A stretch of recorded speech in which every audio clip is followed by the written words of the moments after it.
Sente zode mukoti yange. Sente. Zo wajemu. Sitawanya demo mwenge. Hani gutamu. Nkuwunyirira bwanze nja kukuba. Tonnaba kusasula myezi ebiri gya nyumba gye batubanja. Oli mukunywa mwenge n'abakazi. Kikulu nnyo fe abeewola okumanya zi banka n'abatuwola engeri gye babalamu amagoba. Lwaki obuuza ekibuuzo ekyo? Sente zaabwe. Dembe lyo ekyo kikulu nnyo okukimanya. Onfuna kikulu nnyo okusooka okunoonyereza tusobole okwetegereza n'okwekkaanya. Okifuna amagoba n'oluvannyuma tulondeko amagoba agasinzeeko okuba amatono.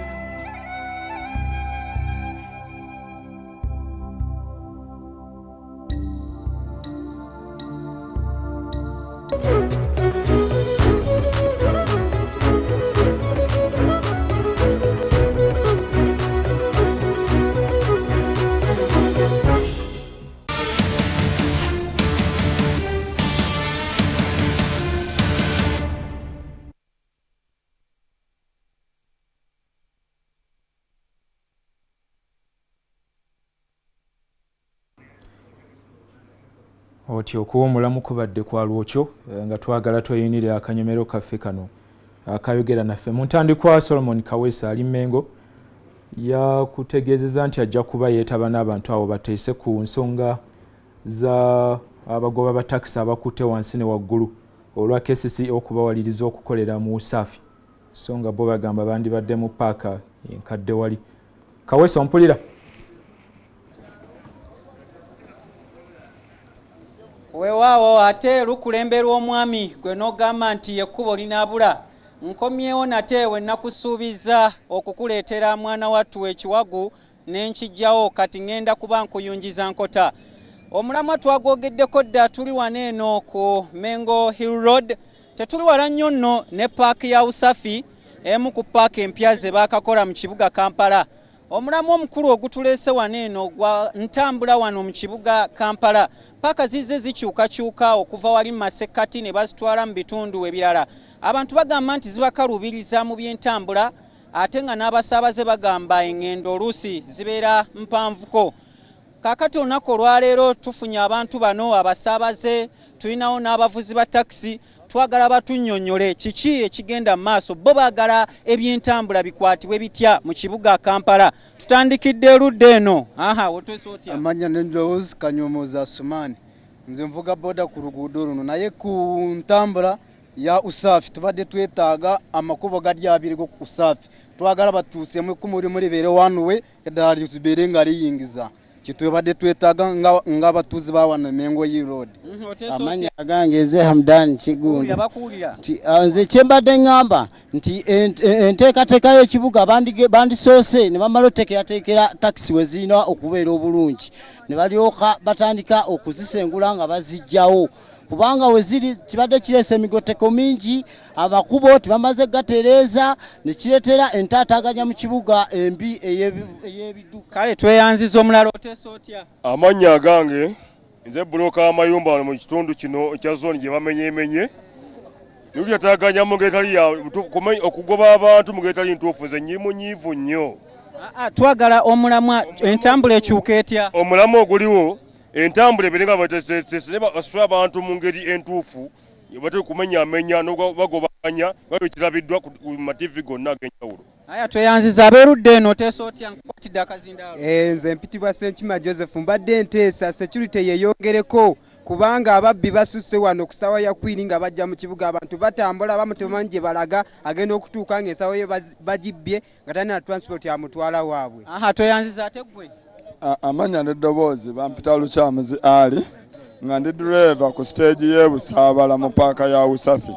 Tulina okugoberera enteekateeka n'enkyukakyuka z'ekibuga era ffe ng'abavuzi ba takisi tuli bamativu mbu nti lwakuba nti basobodde tugoba mu kibuga nga baali balowooza nti bagenda tugoba naye baba batujje mu paaka enkadde ne batuleeta mu Usafi. Tetulina kyakkola tulina kola bukozi wabula nkubiriza bonna bekikwatako ne badereva ba taxi nti mujje tukole zensukakyuka z'ekibuga bizifaanana wamu n'abasaabaze tubakubiriza okuba nga bajja naffe tetunayagala kujja naye olw'okuba yembeera tubasaba mujje mutuwagire nga naffe bwe tuwagira bu bizinensi bwammwe obutono. Webale kuteesa bulungi wano oludda wano zamala yapitayibula naye olw'ensonga kezi ekoze kituufu naye awandibadde paaka waliwo akatale kikulu paaka eri munda nnyo segeera abantu tebamanyi paaka weeri batambula kiro tebamanyi tebola bagwa mu babbi. Temulina bakyala wano bateese bannaye sembera oleeta ensonga. Nze kyeŋŋamba paaka bagigaziyeeko paaka ntono emmotoka ate nnyingi n'ekirala bongeze ki n'ekirala emmotoka zonna zirina okuba nga ziyita awantu nga ziyingira lumu tezifulumirawo ekkubo litono nnyo.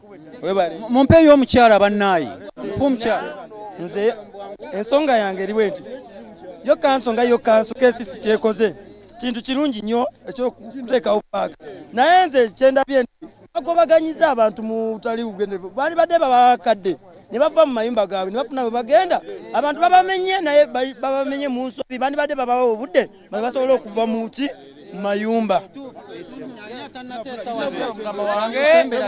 Vayo gwe nze bampita Kateregga nsiimye nnyo oluguudo luno oluva ku Usaafi kubanga engeri gye nninawo edduuka awo kati ngenda kuba bulungi bonna n'abatakisi abadde bayita eri nga sibakubako awo ngenda bakubako amazzi ntunda buli kimu era kesisi ekoze bulungi. Onazze kuba kalango omulala sembera wano teese. Nze kyembadde ngamba batwongeze security bannaye abantu batugambyeko nti bagenda kukyusa mmotoka abantu basange mpaka nkadde babonaabona abantu bababba tebalina security mmala wano bannange. Tuleete omulala ani omulala ateesa sembera jangu sembera wano amanya Serwanja David. Okukyusa kwa paaka zino kwatuleeteddemu obuzibu bumu. Waliwo abantu abakolera ekibuye nga babadde beeyambisa wali eri we tubadde tulinnyira nga tudda Salaama. Kati kikwetaagisa ate okusooka okukkirira eno olyoka ofuna entambula ate ekyongero tukositinga ng'ate nfuna ntono. Ani omulala?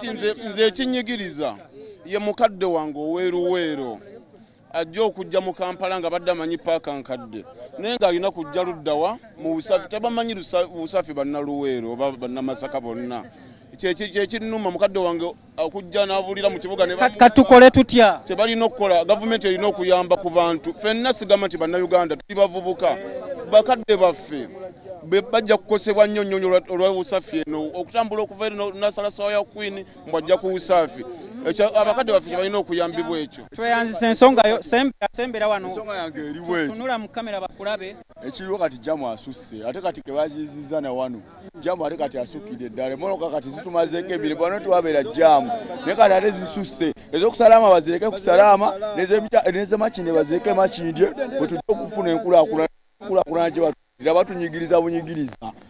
Oludde nani atannateesa? Kyembadde nteesaako bongeze ku taxi park eyo osigira n'oluguudo balugaziye ebyo twagala naye ate obuzibu obuzze omukulu naye ayaana tweyanziza ensonga yetuuse sembera wano oyogere sembera tweyongereyoko ensonga entuufu abakulembeze be tulina leero batwepenye netumenyebwa mu ngeri tali nnungi buli omu eddayaana ng'omuntu tuwadde essaawa 4 muve mu mayumba dakika 3 ne batumenyera ebintu byaffe abafunye sente batono nnyo abakulembeze bonna okuva essiwanu omugenzi kiki kye tuba tukola gye batukola kiri bwe kiti divombe nti yonna yonna ekyankalanya olw'ensonga eri emu simanyi nakyakola olw'ensonga ffe nga batuuze batukoze bubi nnyo. Mumpe omukyala omukyala jangu nnyabo gwe tukole tutya entambula ekyuke. Abamu tuli basanyufu kuba enkulaakulana egenda kujja mu kitundu wakubadde nti abamu ejja banyigiriza naye ng'era enkulaakulana bwe tebeebeera leeta obulumi ateeta n'essanyu. Okay, tweyanziza bannaye ebigambo bingi nnyo oguta ani abasemba kale basebo ne banyabo erewo kubanga jendefu akyakoze kirungi nnyo abantu bafunye emirimu. Okay, bwe bityo bwe bitambudde banywanyi ogutagwa guboolanya abataka ate saagala kufuuka kiri ekita ekitava ku ssengejjero mmere nkindo. Ebigambo bwe bityo bibadde balina bingi nnyo naye ensonga zaabwe nsuubira nga zituuse anti ne mukamwana atava ku lujja yalaba entumbwe za Sezaala bwe zaaswala abatayi. Kamberekerezaawo katuddeyo ewa Frank Walusimbi mundaawo ate naye agambe ebigambo. Ebadde NTV yogera naffe okutuusa omundi oguddako w'oli awo tulabika we tujja tova ku NTV. Ebigambo nange kambigambe webale nnyo n'abantu b'Emmengo awo ebadde yogera naffe katufuna akatale k'ensimbi.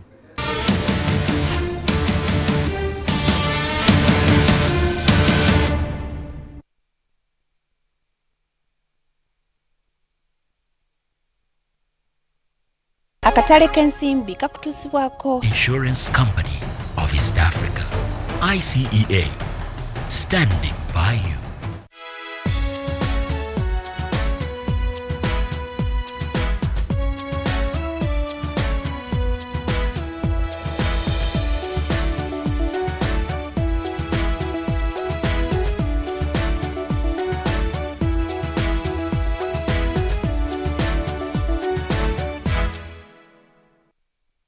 Child Educator Policy. With our Child Educator Policy, your children are assured of the best in life, no matter what happens to you. Let's help you sort out their future. Insurance Company of East Africa, ICEA, standing by you. Tubeyanze banywanyi abe dakika esigadde 29 essaawa ziwere 2 katudde n'ebyemizannyo tovaako.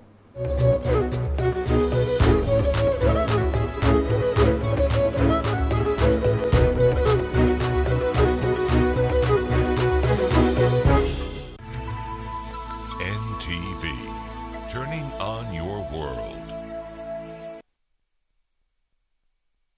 Today's highlight with New geisha with extracts from Mother Nature.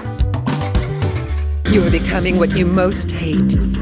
A cold and ruthless woman like Antonia Guerra. My mother's alive.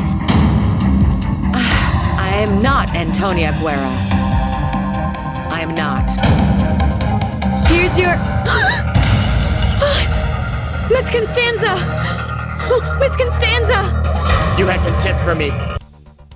My mom always wants what's best for us. That's why she uses new geisha with extracts from nature. New geisha with extracts from Mother Nature.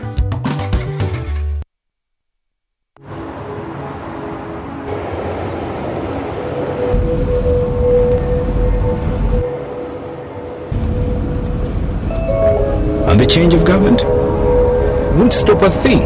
I've run out of fingers counting the number of multinationals setting up here. What about the 3 companies that announced their plans to launch last week? I say they're shopping. Me, I'd be looking to sell. At what price? More. Much, much more.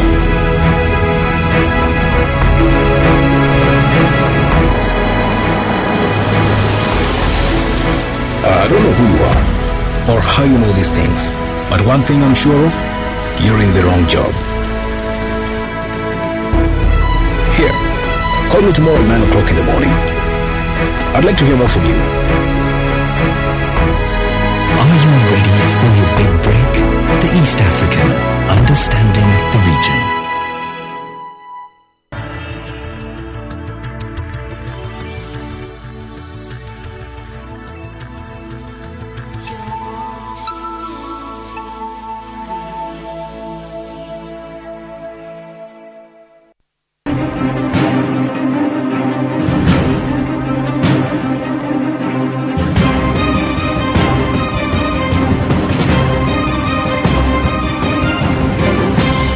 You're watching Morning at NTV. I want to start a band called Friday Have Been Cancelled and then open auditions every Friday. Well, today is what we call high-risk television. Never been done before. We are at the rooftop of the Kampala Serena Hotel. My name is Brian Mlondo, and today I'm very happy. I'm playing Pharrell's song, It's on Replay, because I'm happy. And I'm telling you, if you feel the same, we are going to make sure that this is the greatest day. The day after Thursday, the day before Saturday. That is Friday. To all of you, I want to say, welcome to Morning at NTV. Dressed down to kill, ritzy and dapper as the other gentlemen. This is Morning at NTV. Let's get started with the question of the day.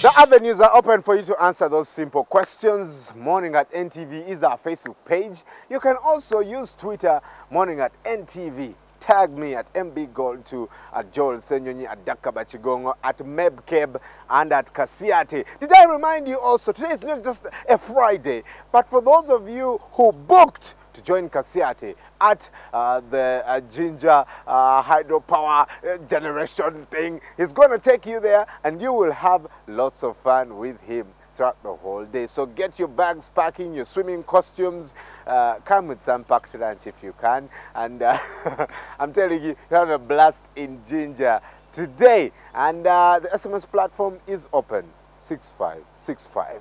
Later, the press review, the big story, everyday life, that is going to feature a guy who does magic in exactly 2 minutes. I won't let the cat out of the bag, but let's join Mabel at the Serena, who will give us the stories that are making headlines. Good morning, and it's a Friday, Mabel. Do you feel the same? Brian, indeed, I feel the same. I also hope I'm dressed down to kill, a new word that I have learned from you. Well, welcome to the show that gets you started. A happy Friday to you, to wherever you're watching us from. A very good morning to you. Now on to the news that is making headlines. The police have taken into custody a refugee of Rwandan origin. 10 athletes abandoned the police athletics team camp. And the government says the Makerere Walter Reed project is among the NGOs under investigation. You're watching Morning at NTV. Police at Old Kampala Station have taken into safe custody a refugee of Rwandan origin identified as Hakizifura Proteus after a kidnap attempt by unknown assailants. The Rwandan embassy in Kampala says there is no involvement of its kind from the government. Sudiria Ruhanga reports. The attempt to kidnap Proteus Hakizimfura, a Rwandese refugee, unfolded on Wednesday at Namaiba bus terminal in Old Kampala. According to officials from the Department of Refugees in the office of the Prime Minister, security operatives had laid siege at the bus terminal where the 60-year-old had gone to pick his wife. His wife, I think, was being followed by some agents who reported the presence of Proteus' wife on the bus. And when she arrived at Namaiba bus park and Proteus was going to receive her, some 2 people attempted to arrest him. The Commissioner for Refugees in the office of the Prime Minister, David Kazungu, says Hakizimfura has been living in Uganda as a refugee since 2009. Previously, he had served for about 10 years in a Rwandan prison after being convicted for being a sympathizer of the 1994 Rwandan genocide. If we get convinced that this person falls short of the requirements for refugee status, the due process of law will be invoked and his status can be withdrawn. And even if extradition is required, he can be extradited.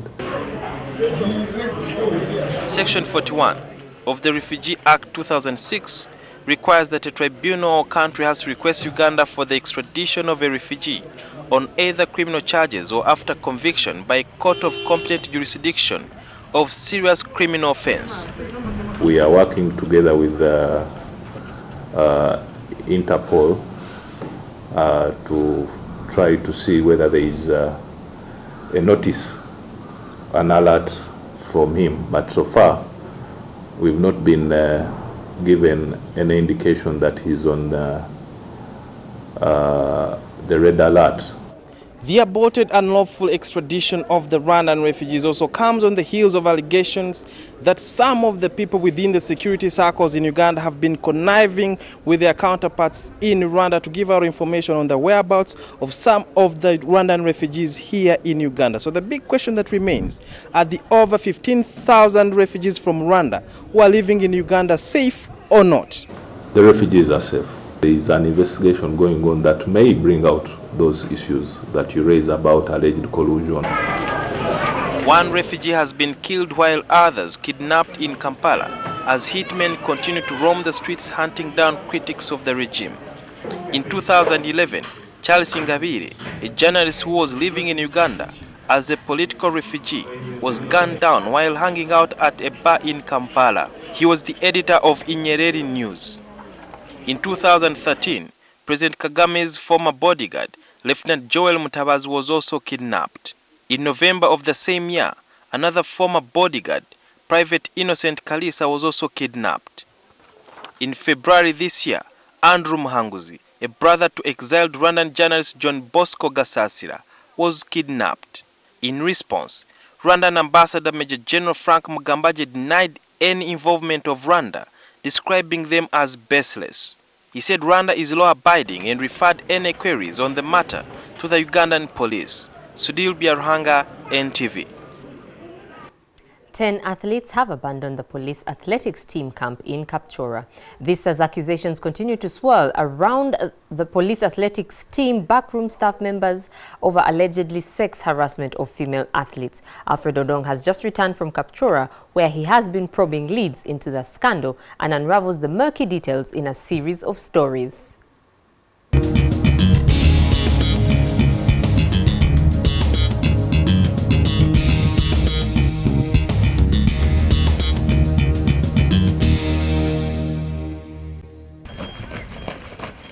Last month, a sex scandal within the Uganda Athletics Federation, which was bubbling below the radar, came to surface. A senior athlete, Moses Kipsiro, blew the lead of the scandal, claiming female athletes had been subjected to sexual abuse by their coaches.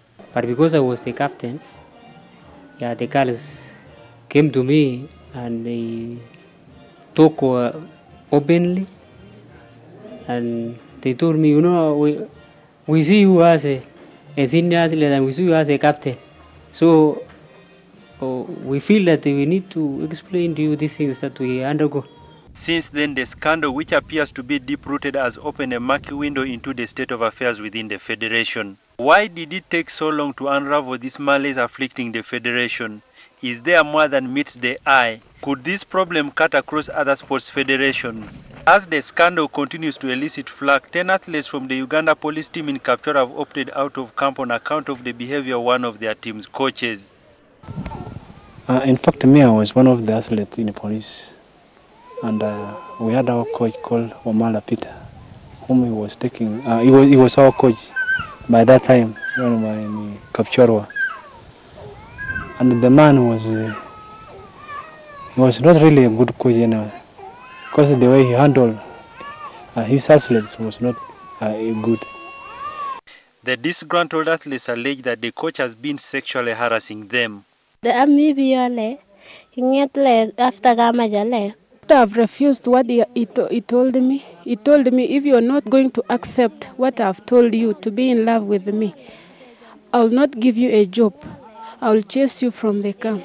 Now I insisted, I refused. He told me, I'll give you the job if you accept this. As the scandal continues to elicit flack, 10 athletes from the Uganda police camp in Kapchora have opted out of camp on account of the behavior of one of their coaches. There could be a few who might have deserted the camp, but it is not true that the whole camp has been deserted. It's not true. The camp is still intact. Both the men and the women are still training. There is, however, growing concern by stakeholders in Sebei sub-region, so much so that some are considering withdrawing the athletes from taking part in all competition if the accused is not brought to book. As regards athletes' complaints, in fact, I received it. I received it through two people, Kipsiro and Ayeko. And their complaints hinged mainly on sexual harassment. Yeah, but if we are going to be treated very badly like this, then we shall have a meeting with our children and see how to handle this matter. Uganda's poor showing at the recent Africa cross-country in Kampala was attributed to the accused coach who reportedly preys on the young female athletes.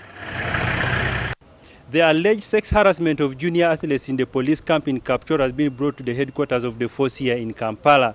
It is now up to the committee that has been put in place to ensure that they speed up investigations for justice to prevail. Alfred Odong.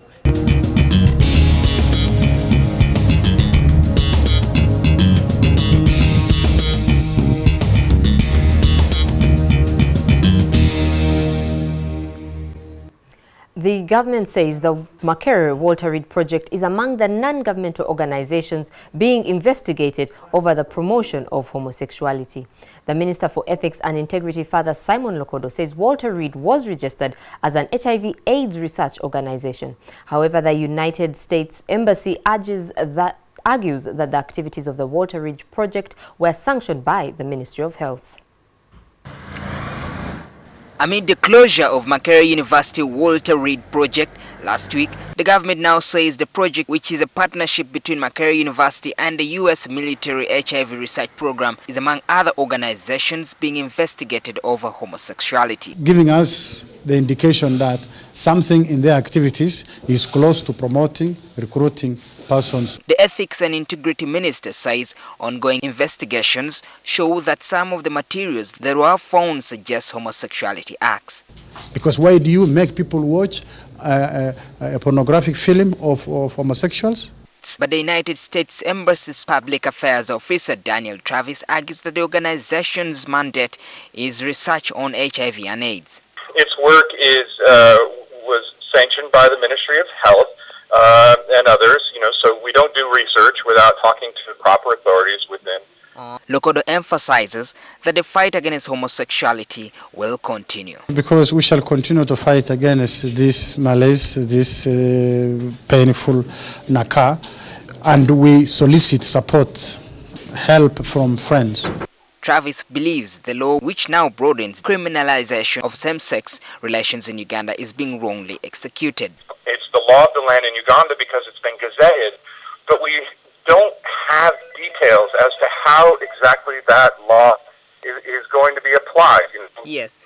What we would hope is that they would come to us and say, look, yes, aspects here or there or these types of interventions we consider to be illegal. And then we have that dialogue and we discuss where we really are and then can say if we can really continue with the research or not. A coalition of civil society groups are currently challenging the act in court as violation of the rights of gay people and that it subjects them to cruel and inhuman punishment. Maurice Ochol, NTV. Tonight, one family continues to mourn after 3 children between the ages of 5 and 11 were consumed in a fire that broke out in their home in Kalero district. Their father, pregnant mother and 12-year-old sister survived, but their injuries are severe. More in this report. 3 graves were dug this morning in Kalero district in Kanabugo village. 3 children, aged 5, 8 and 11, lie in them. They all died within hours of each other, consumed by a ferocious fire. My brother came home with petrol. The wife went to get it from the house for sale, but in came the child with a lit candle. When the child brought the candle, the mother, who was set to sell off some petrol brought home by her husband, was oblivious to the dangerous concoction. A fire erupted and one child died immediately in the bed sheets. And the rest were rushed to Umanya Health Center to have died as I talk now. The 3 are in critical conditions. They came with the burns. They were burnt the whole body. So we tried our level best, gave them the possible first aid we could give. Though it was for referral, we would have preferred them to hospital, but at that moment we didn't have transport. Those left include the father, the mother and their 12-year-old daughter. The 26-year-old woman, however, nearly lost her unborn child. She's getting contractions and time soon and she will deliver, she says. The nurse here, working with minimal resources, hopes against hope that they will survive. Police have now renewed their warnings to people in the area against selling petrol in jerrycans at home. And whoever we shall get dealing in this, we shall arrest them. A very sad story there. Well, we now turn you over to the happy team for today's press review. Brian, Joel and Simon standing by. Press review is brought to you by Uganda Telecom. It's all about you.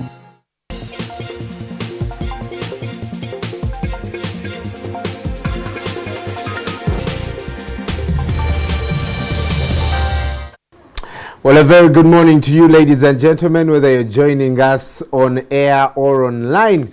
youtube.com/NTV Uganda/live.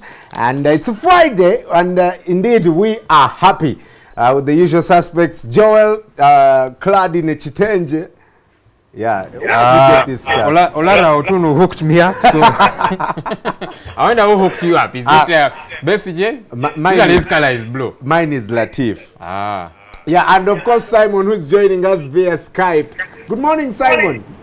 Good morning, Joel. Good morning, Brian. How was your wonderful Friday morning over there? Good. I asked that guy why he's wearing an ESCOM overall, but he told me that today he's going to be in the field. So yeah. What's with the branding? Too much branding. Well, that's how it be at this place that we call ESCOM, where we generate for you the electricity that you have the privilege to use, and of course broadcast your wonderful news to the myriads of Ugandans watching you from across the country. We power the nation. I love the shot that you always give us from your window. You know, you're like the lawyer that occupies the corner seat. Look at from my window. I am just. You're not in the store today. Okay. I do not know whether you are able at this point in time to see clearly from outside my window the Nile right at the very end flowing up. Beautiful. This water you're seeing will be in the Mediterranean Sea in 3 months' time. Gifted by nature it is. I wonder whether you work seated in that office. But anyhow, press review it is. And by the way, people will be going to Ginger today. Simon did promise he delivered. Yes. You should stand for MP one of these good days. Because clearly you make good of your promises. The time is 9 o'clock. I'm expecting them here at 11 o'clock and they will come back and tell their story. All right. Awesome. Well, the team is getting excited, I'm telling you, and they'll be with you soon. Well, this morning in the Daily Monitor, anxiety in schools as UNEP and government fight. And this is, they're having disagreement over the exam fees. UNEP wants to increase the exam fees. Yeah, UNEP says they spend a lot more than they are given by government. So they feel we need to increase, we need to take this a notch higher. But I think all stakeholders need to be engaged in this, yeah? Not just UNEP and government. There's the schools, there's the parents who do pay this money. So I think everybody needs to be engaged. Right. And I believe if parents get very well explained that, you know what, this is what we go through to ensure that your children do exams, etc., and they feel there is a need to increase, who knows, they could. So I think they need to get them on board. Simon, in the event of cutting government funding on UPE, is this a good move to increase registration fees? Well, you see, starting from the point where UNEB is interested in increasing fees, if there is any government body or institution that does deliver on their promise, for all I know, it's been UNEB. There is no time we've seen, even where there is force majeure, where UNEB has been unable to deliver examinations in the right time, in the right quantities, to the right places. I mean, there are very many challenges, infrastructure and other challenges, incompetence that bedevils Ugandans, but always when it's examination time, UNEB will always face the challenge and deliver examinations wherever they are. So when UNEB is asking for an increase in fees, that clearly tells you that they are trying to, you know, climb over the many challenges they face in delivering. So I have no problem whatsoever with UNEB increasing their fees. After all, I keep saying, if you want something good, you must be able to afford it. There is nowhere I know where education comes cheap. So we must know that education doesn't come cheap. Invest in it, and God willing, you reap from it. Even Senator, I hope we can do the same for all these other sectors. You know, the health sector keeps crying foul. We need a lot more than we are given. So does the agricultural sector. Literally, everybody is saying, you know what, if we are to up our game, we need a lot more money. But I keep saying, you know, our challenge is prioritization. Well, for us senior 6 candidates, we see an increment of 12,000 shillings. Now, I personally think that's a lot of money. Maybe 5,000 shillings would have been understandable, but from 80,000 to 92,700. Guys, what yes, I'm looking at that quotation. From a point of populism. If I, Kasiate, wants to travel from Kampala to Jinja, and the fuel prices have gone up, and I'm saying for you to give my transport allowance, give me 5,000 shillings, and you say 5,000 shillings is too much, I should give you 3,000 shillings. Obviously, 3,000 shillings cannot move me up to Lugazi. Please give these people the kind of, ask them to account as to why they need 12,000, but not to rubbish them and say 12,000 is a lot of money. Why do you say it's a lot of money?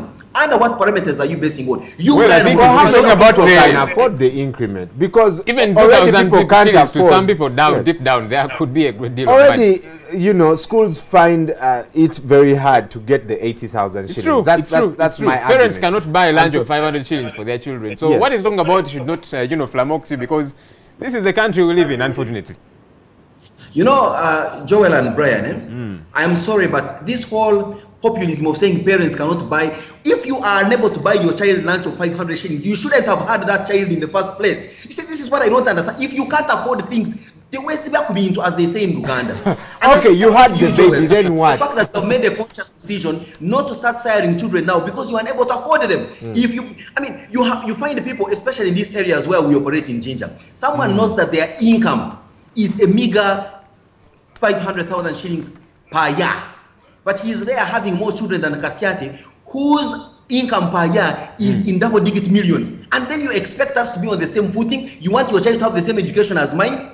Clearly not. So we must have personal responsibility. You bring children into this world, you must be able to take care of them. This world is not getting cheaper. Without a doubt, without a doubt. Hopefully you who earns double-digit millions can sire a lot more children. But we certainly need to move on here. Nation Media Group Journalists Scoop Awards. We did have our own Solomon Serwanja scooping an award there, doing us proud. We look forward to you scooping an award too. Well, I first have to go and get something in journalism, then then you also have got to pay 200,000 shillings and then keep renewing every year. But definitely very proud of these guys. Agatha without a doubt, emerging the winner in the health category, and Edgar Bate also scooping that award. Very good job. Later, well, as I congratulate those colleagues of ours, I think it's now time to start reflecting on the fact that yes, now that we see the coming on board of some bona fide journalistic awards that are worth talking about, that we hope is going to raise the bar on the quality of journalism, so that people know that they are performing a trade where there are adjudicators who are looking at how much you are doing with regard to quality and industriousness. Right. Taxi drivers did stop Museveni convoy. He looked beleaguered and surrounded by these guys, but being the politician he is, said, no, relax, came out and talked to these guys. He took their phone numbers and said, I'm going to call you guys and invite you to State House so that we can sort this out. I like the way he plays his politics, albeit not agreeing with it much of the time. I was thinking, okay, what is he going to do? And I was amazed. From where I sit, I do not know whether you're looking at this story where police and the army are, according to the Uganda Human Rights report, topping the list of torture institutions. Right. Yes. The police has often, time and again, topped this. And you know, sometime back there was a report that was released that said that Ugandans trust the army a lot more than they do trust the police. And I thought, wait a minute here, Joel and Brian. Simon? Is this a surprise? If I may ask, if the police or the army do not top the list of torture institutions, who would? The IGG, SCCA, NTV, UBC? I mean, who? Well, the one who commits crime would, and in this case, it seems like it is institutions of the state which have got the mandate of coercion and they beat people to shape. I do not know. You may need to correct me if I'm wrong. Beat people to shape it is. Hopefully they would do it a lot better. But you know, this is very sudden because you see the relationship between police and the general public should be one of mutual understanding, if you like. There should be a harmonious relationship, but we do not seem to see that. Why? Because police seem to be skewed in its modus operandi. It seems to support the other side, and that's unfortunate. Have you ever tried to, have these people who do these reports, who carry out these interviews, ever gone to the police to ask them the kind of adversity they face while dealing with ordinary citizens? Sometimes they don't need to ask, we see it clearly. Of course, sometimes it's very disturbing. Yesterday I was seeing, you know, people who were... Joel, I was on this very show and I showed to you pictures of how an ordinary guy driving in Mbuya wanted to run roughshod over a traffic police officer. Yes. I have pictures of people beating up policemen. I mean, at the end of the day, the police react according to Newton's third law of motion, that for every action, there is always an equal and opposite reaction. And it's not just you who has those pictures. NTV has them here too. Yesterday I was looking at these guys who are stoning taxis because they are ferrying people, and and I was thinking, okay, that is wrong. But you see, it does not justify the way police does treat people many times. If we see, let me make the point. If we see police, and I've seen it again and time, and again and again, they get people. Simon, hold on, Simon. Yes, Joel, go on. And you see, once you have arrested somebody and you've jacked them, you are continuously beating them. I'm thinking this is not right. Whichever way you want to look at it. Does police have an option? Will we ever have a clear separation of powers where police will say this, the right thing is this, we need to have dialogue, you have to apply for this number of days, we will give you feedback before, and then you can choose another venue for your political meeting. Will we ever have that happen for the Uganda? Because this is one of the things that victimizes. You guys were asking that question. Where were you when I was sitting there interviewing Onyango, the new spokesperson of Kampala metropolitan area? I thought you people were listening more than any one of our viewers.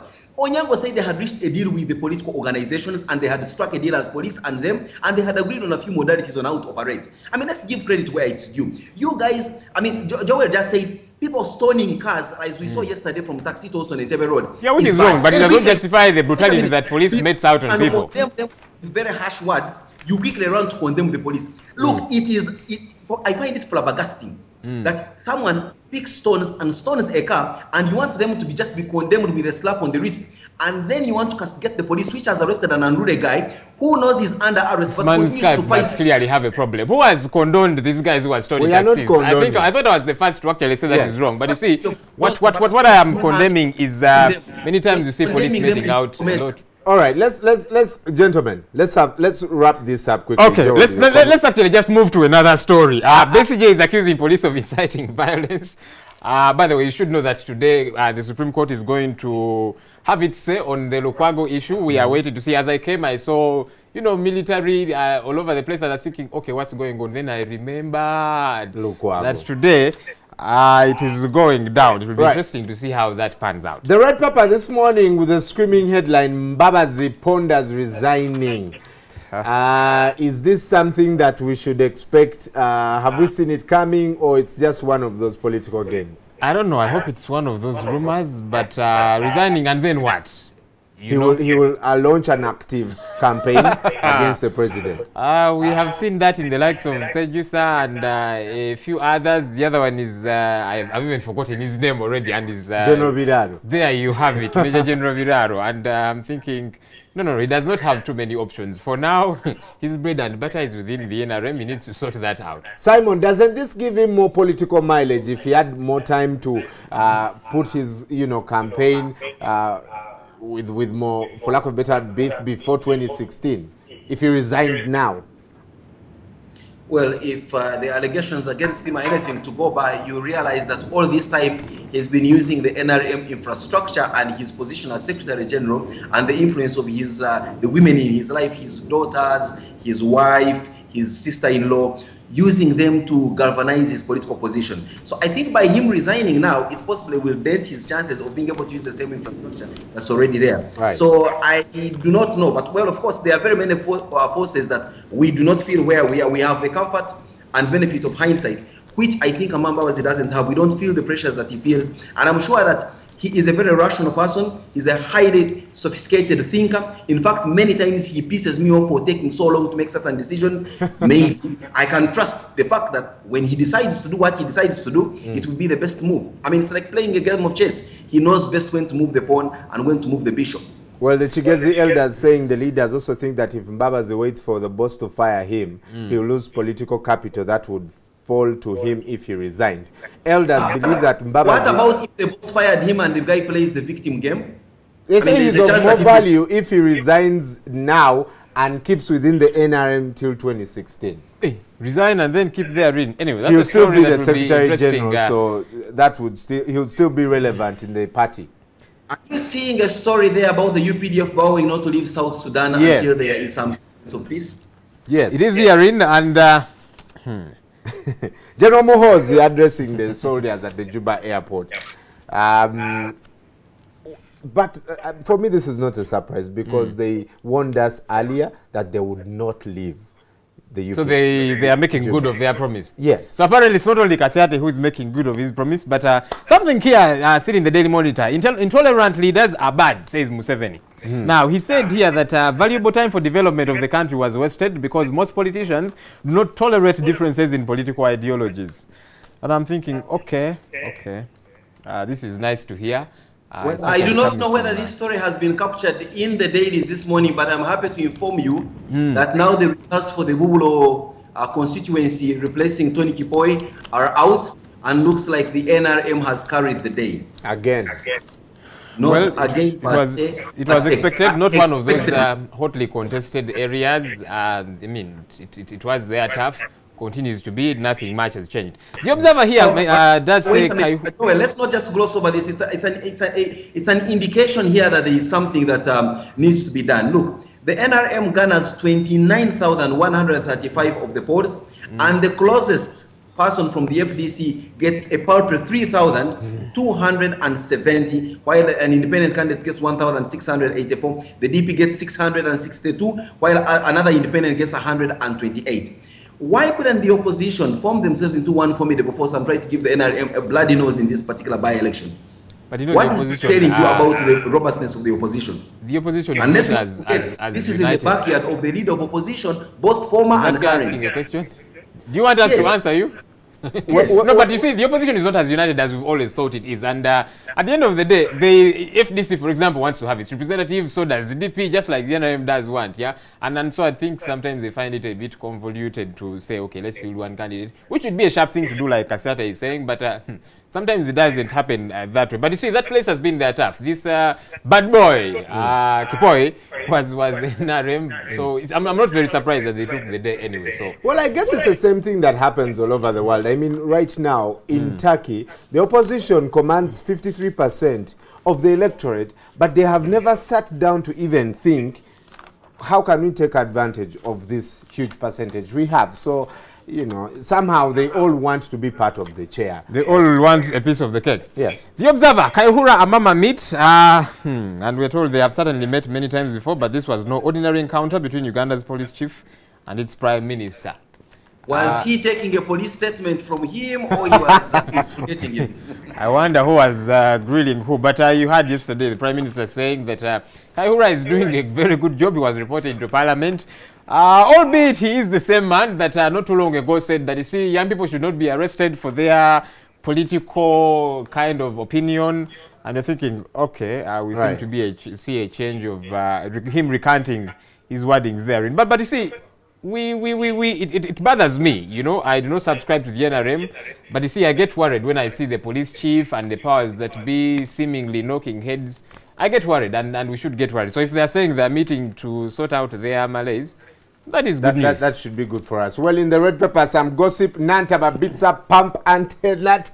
Find out why she did and which station she exhibited her Jackie Chan moves. She's a tough cookie. Yeah. I can't say I believe the story, but I would not be surprised if it is true. If it is true, I don't know if it is. Well, get red pepper and you'll find out why. And that comes to the end. Gentlemen, is in my favorite weekend pull out in the Daily Monitor. That's Scoop Magazine. What do we have? Scoop Magazine for young people, especially. Well, the Ebon is about to sing about love. The power of love in a new play. So I guess something I'd actually seen here. Okay, I hope I can come by it. Don't tell me you can't find it.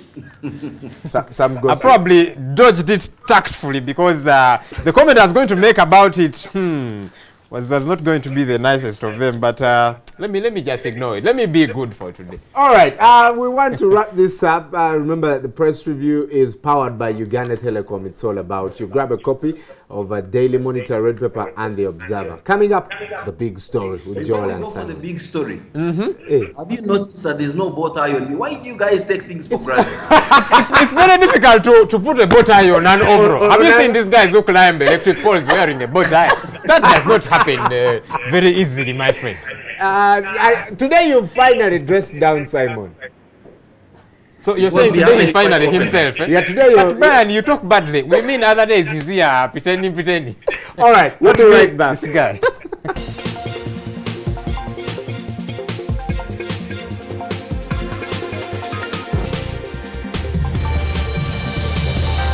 Dial star 100 hash, select Chize and get the total amount you spend in a month refunded. This refund can be used for calls and SMSs to all networks for the next 30 days from Uganda's most affordable telecom service, Uganda Telecom.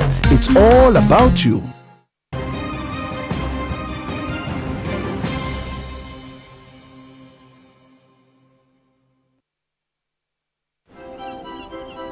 Every idea we have begins with you.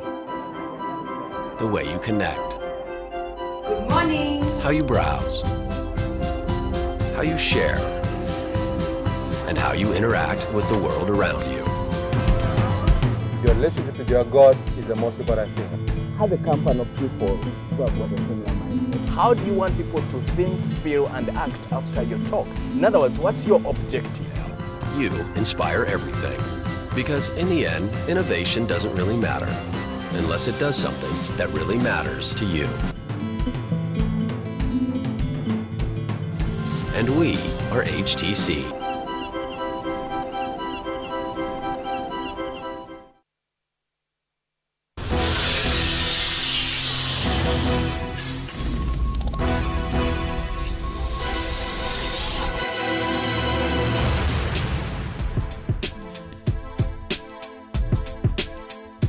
Follow the beat, follow the beat, follow the beat, follow the beat.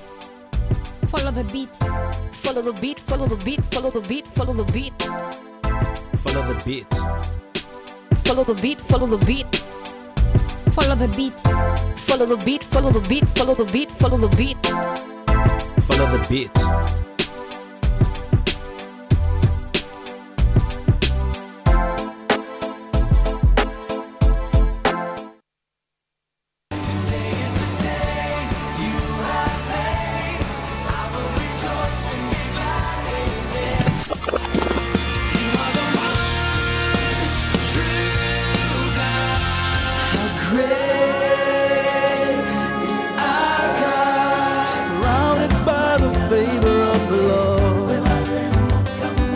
Gentlemen, Jesus came to set you free and to be free indeed. In life, you don't wait. Yeah. There are certain times where you wait for certain decisions, but when it comes to taking action and choices, you have to move. Jesus Christ found me, and he actually asked me a question, whether I wanted to live or to die. Every day of my life was struggling. It's just that God has given me this kind of hope. GXP every Sunday only on NTV, your official inspiration station. A wife who you got through the office will be very insecure about you working in another place. Always hunt up, don't hunt down. You mean what? Go after your superior? How dare you suggest that when a woman is aggressed against, we should look at the person who's been aggressed against? Let the couple be. Let them sort out their issues. When they need you, then you come in. Prostitution is being given a new brand. All I know is that I connect people. Let's not choose to open our zips and do whatever our urge is, because I don't think that an urge is stronger than your will to say no. People attach a lot of questions, shame to HIV. I do not believe that when you wear a short dress, you should be a rap. Marrying a wife is like having assured sex. Anytime you come, you must have. Yes. To raise a population that has no clue how to be men. Can you bring out a quality family? I don't get married for my family. Men, every Wednesday only on NTV. I'm going to blow your mind and I'm going to twist your taste buds.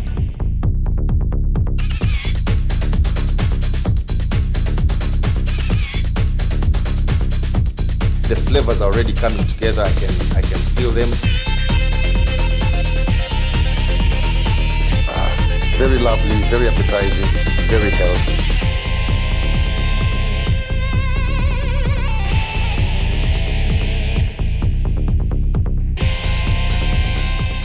Remember, the way you see it, the way you like it, is the way you get it from my kitchen to your kitchen.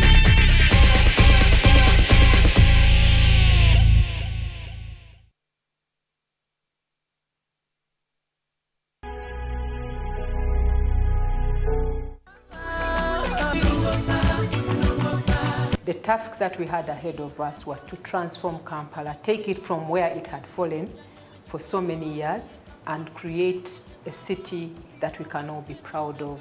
Right now, we are in the process of recruiting an international company to manage our solid waste right from production up to recycling and generation of power and recycling the garbage into other products. We are finishing the construction of the Refugee Channel, which is addressing the flooding in Bwaise. We have been able to construct a sewer line along Kafumbe-Mukasa Road. This sewer line has been very problematic and was preventing the rehabilitation of Kafumbe-Mukasa Road because it was always oozing sewage and it lies almost in the middle of the road. This road is expected to be handed over in March this year.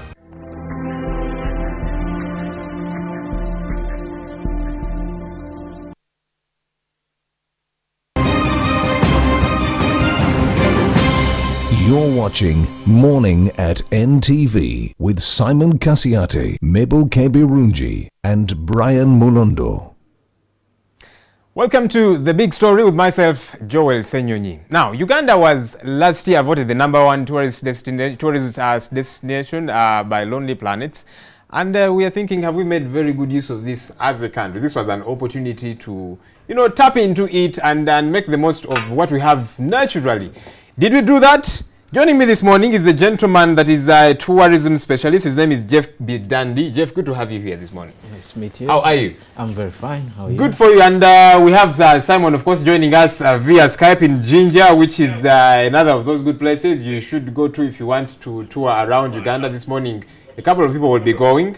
But looking at this voting, it came as very good news to many of us as Ugandans. Do you think we made very good use of it?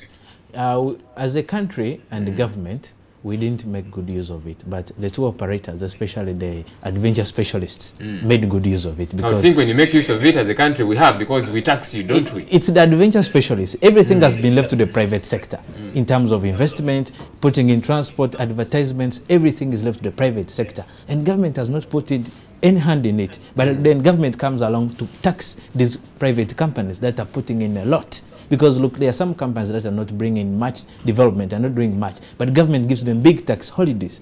But for us as a tourism specialist, adventure companies and everything, we are putting in a lot, investing, and we're the ones who promoted Uganda to be the #1 tourist destination. So we are doing so much, but government is doing less. For instance, look at the budget that is allocated to the tourism, the Ministry of Tourism. It is so low, it's just $90,000 million. But then if you look at $90,000 million, $90,000 US dollars, sorry, $90,000 US dollars. Sure. But then they are not considering to advertise things like the source of the Nile. They're not considering to where Simon is this morning. The adventure tourism activities. Simon, probably you've not heard about whitewater rafting. You don't know what kayaking is. All that is in Jinja. You've seen all those big overland trucks coming into Jinja, and they're in Jinja for 5 consecutive nights. Jinja is the adventure capital of East Africa. It's a lot into Jinja, but this is being killed by the government itself. I should bring Simon in here very shortly, but before I do, if you're to look at what we put into the tourism industry in this country, it is a lot less, a few million shillings as compared to Kenya and Tanzania. Yes. The government time and again has said, you know what, our comparative advantage is in, for example, agriculture. We need to build infrastructure.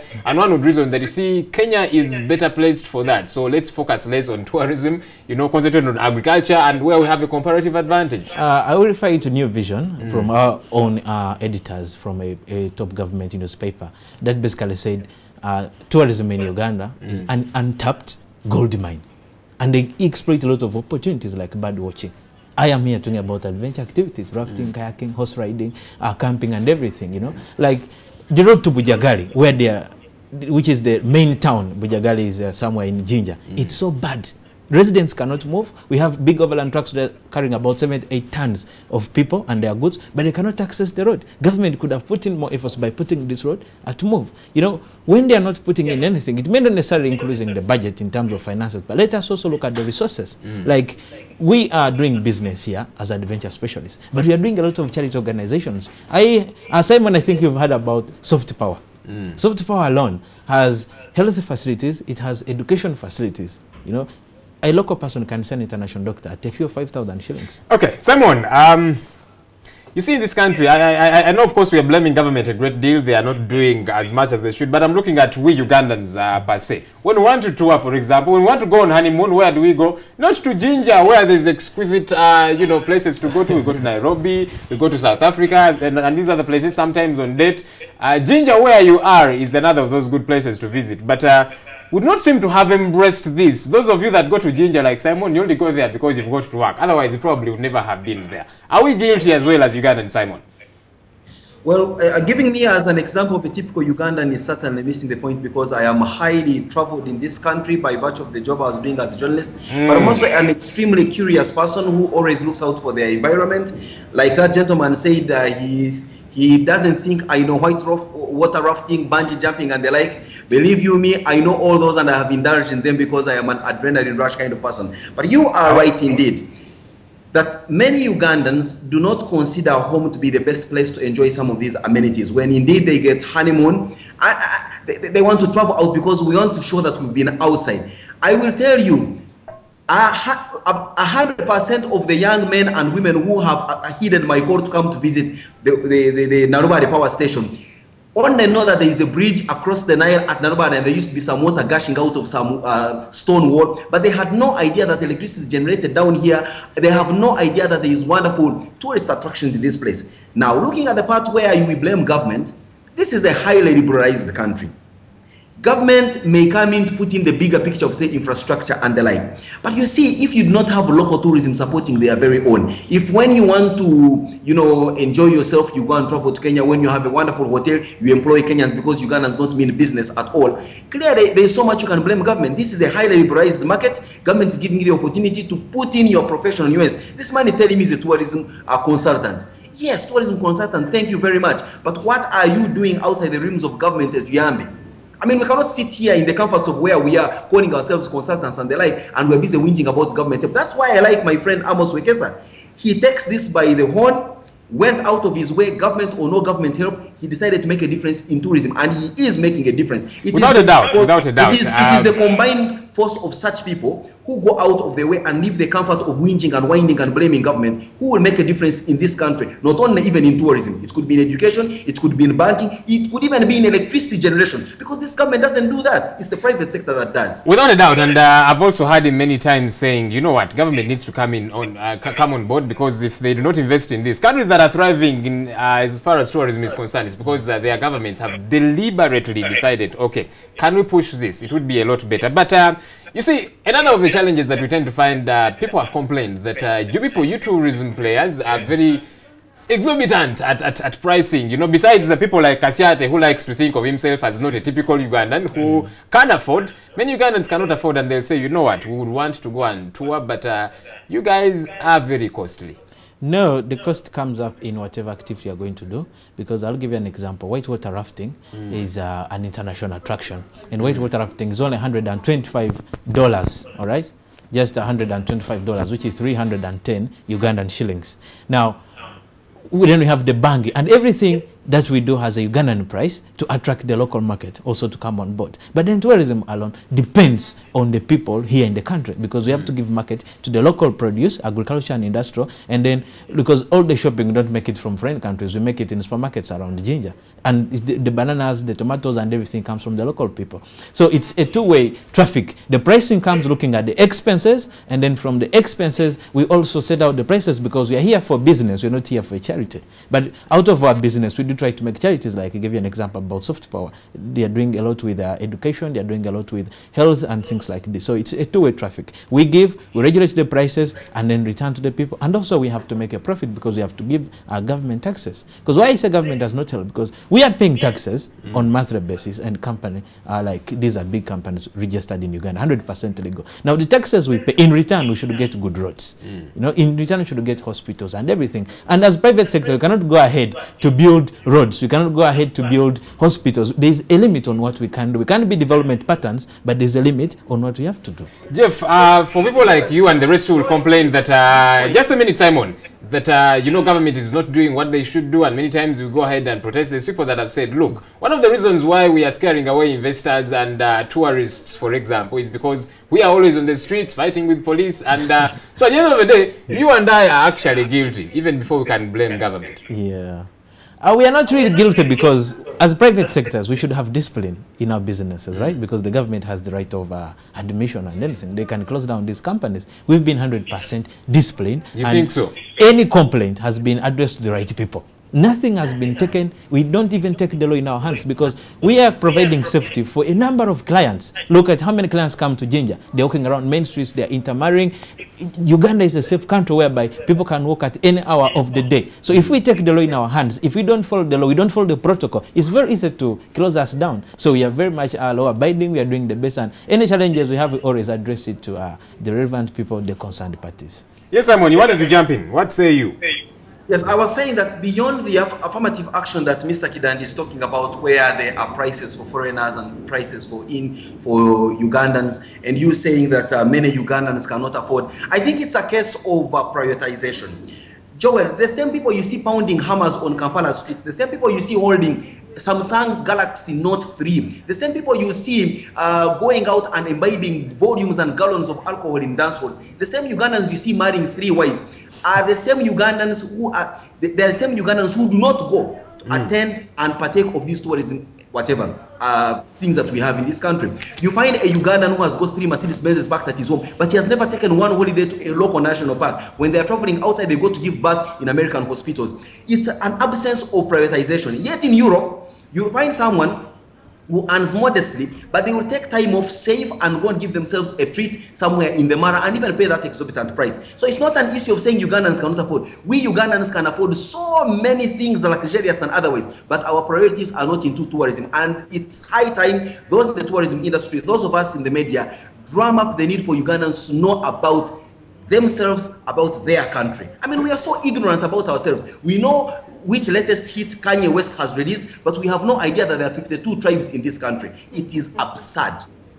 Absurd it is, but picking it up from where Simon leaves it. Yeah. I've met people who will tell me, you know what, give me a break. Give me a reason to say go and look at gorillas and that kind of thing. I would do that, you know, but there's many people who think, I'd rather buy an S10 if there is one already, or do some of these other things, but go around running after monkeys, hear gorilla tracking and that kind of thing.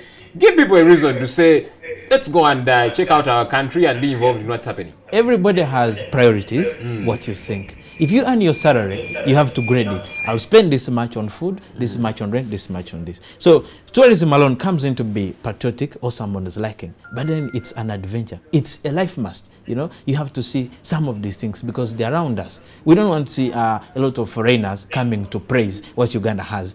They're not coming to see it for free, but they are spending money here. They are paying for tourist visas, they are paying for work permits, they are paying for permanent residence, things like this. So without them coming here, and we should also copy from what they are doing because this is our heritage, this is our country. Like you see UWA is trying to advertise these activities now with NTV and everything, and they're offering the Easter offer, you know, but if NTV is running the advert, but then you, the staff, are not also turning up, yet you have everything at source. And this is a life mask because if you went to, if you came rafting with us a full day, this is like an adventure activity, right? It's physical. You'll go down the river, do the rafting, come back a very relaxed man, but then you're also surprised falling and swimming into these waterfalls, you know? You have that video. Even hopefully you don't drown. No, you don't drown. We have all the safety gear. Everything is protected, yes. Look, Of course, there's another way of hitting at government. We are saying, as Uganda, just take the bull by its horns, but there's developments, say, like the Bujagali Dam and a couple of others that we hear, and ultimately, this does affect tourism. Does it worry you? We are having a lot of challenges,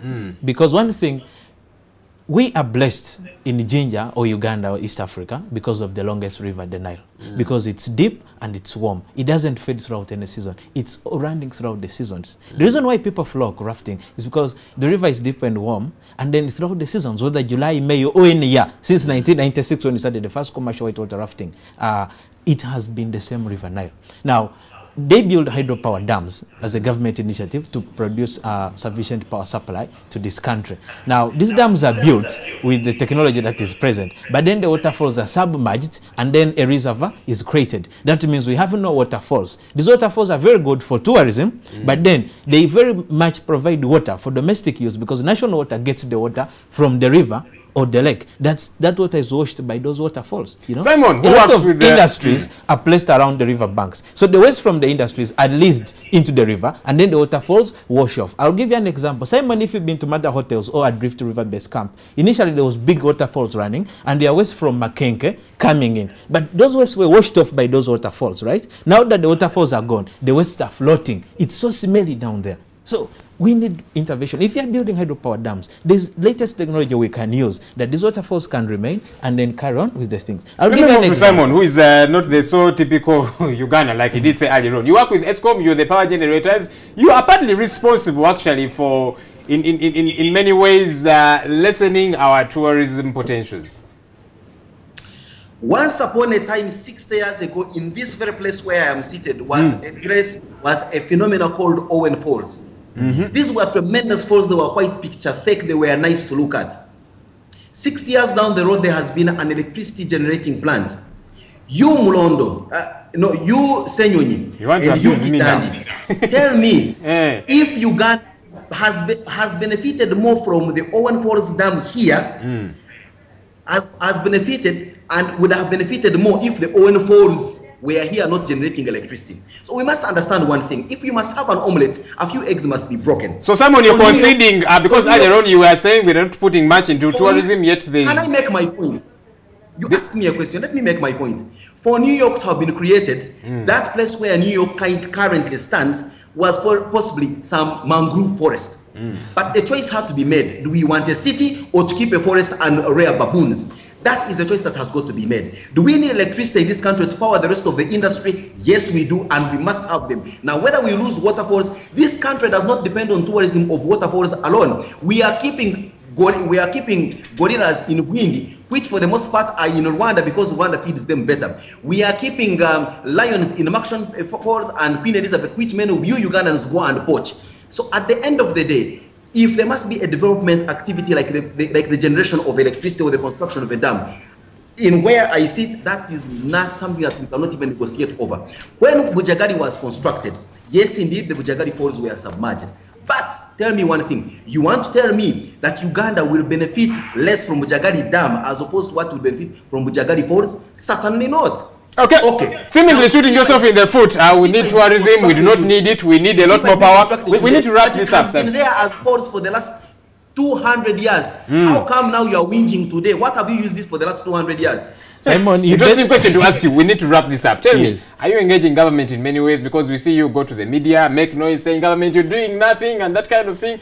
Much of the time, government has said, we don't like these people who come and lecture us in public. You've got to sit with them and engage them. Are you doing that, finally? We are not making noise. We are diplomatic. And it's okay to make noise. There's nothing wrong with that, as long as you're not abusing anybody. If Simon says that the waterfalls have been there and not using them, we have started rafting since 1996. ESCOM built Owen Falls Dam, right? They channeled the water and built Nalubale Dam. They the ones destroyed the dam. This is what Bujagali Dam was built. Kasato, have time and visit Bujagali Dam yourself and so much power is coming from there. Now, we are not against the construction of the dam. Simon, we are not against the construction of the dam. We do recognize the importance of power. You know, I can only hear from one person at a time. So Simon, relax a little bit, gentlemen. Simon, we are not against the construction of the dam, right? We recognize the importance of sufficient power. But we want a smaller option of Isimba Dam, right? So that we have the waterfalls continue with tourism? Because tourism is the number 2 foreign and exchange to the economy of Uganda. You don't have to destroy the economy, then you put in the economy because there's power fetching in much money. No, the thing is we have to balance. Let's have the waterfalls to do the tourism and have the part of those waterfalls to bring power. We have a striking balance, but I don't see much coming from power. From my honest point of view as Jeff be done, because Simon, you should take much more time to see how much development power is brought in, because you're spoiling yourselves. Yeah? All right, someone, you're going to have your say. I know you are burning, but my opinion is coming up, and you'll tell us that in that segment. My opinion is coming up.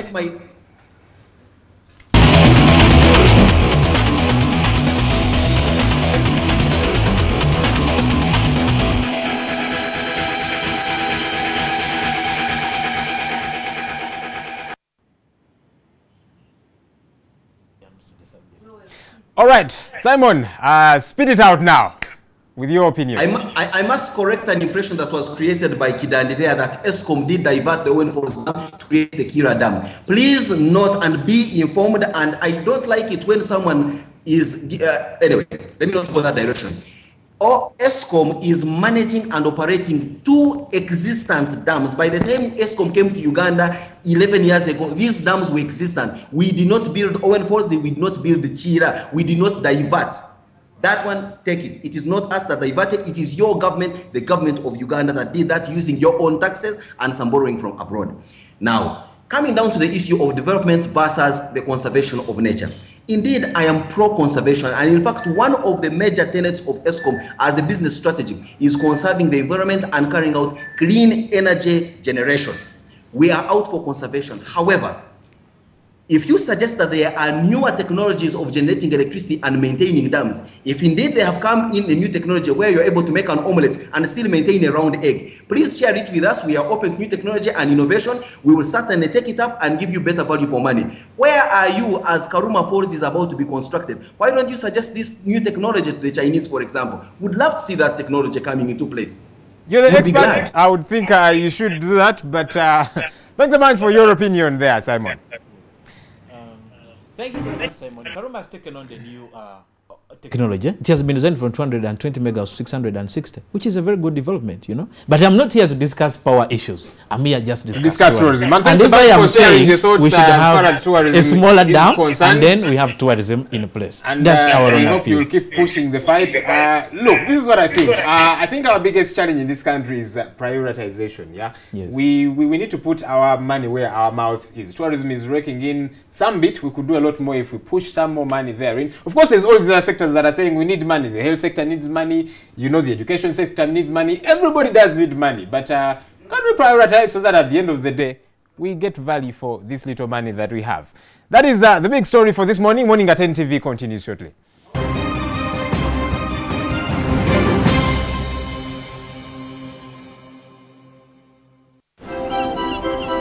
Every idea we have begins with you.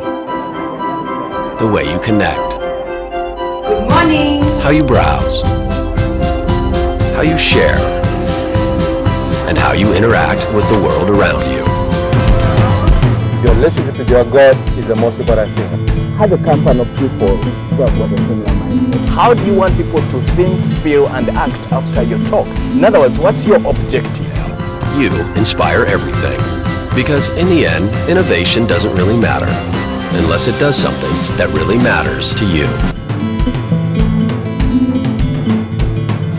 And we are HTC.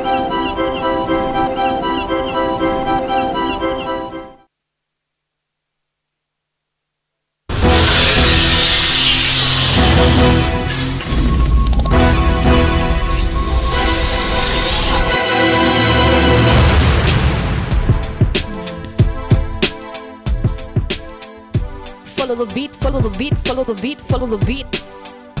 Follow the beat. Follow the beat, follow the beat, follow the beat, follow the beat. Follow the beat. Follow the beat, follow the beat. Follow the beat. Follow the beat, follow the beat, follow the beat, follow the beat. Follow the beat.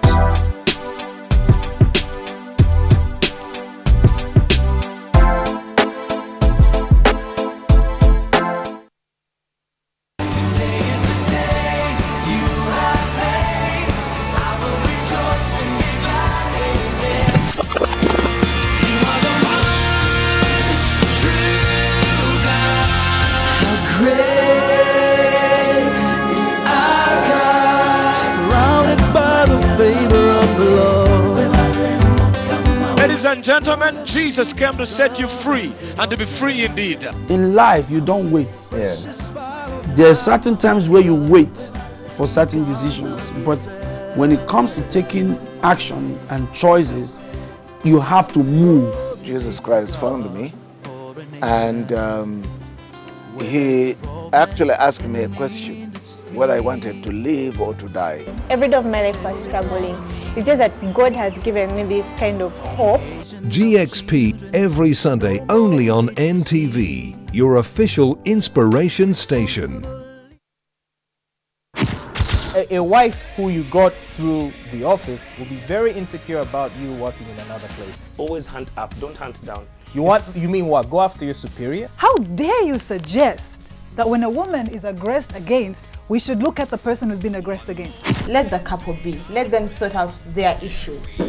When they need you, then you'll come in. Prostitution is being given a new brand. All I know is that I connect people. Let's not choose to open our zips and do whatever our urge is, because I don't think that an urge is stronger than your will to say no. People attach a lot of questions, shame to HIV. I do not believe that when you wear a short dress, you should be a rep. Marrying your wife is like having assured sex. Anytime you come, you must have. Yes. You raise a population that has no clue how to be men. Can you bring out a quality family? I don't get married for my family. Men, every Wednesday only on NTV. I'm going to blow your mind and I'm going to twist your taste buds.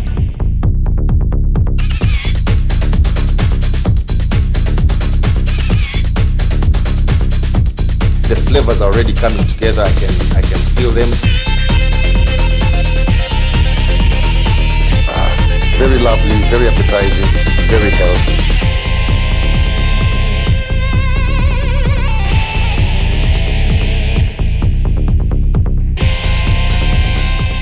Remember, the way you see it, the way you like it, is the way you get it from my kitchen to your kitchen.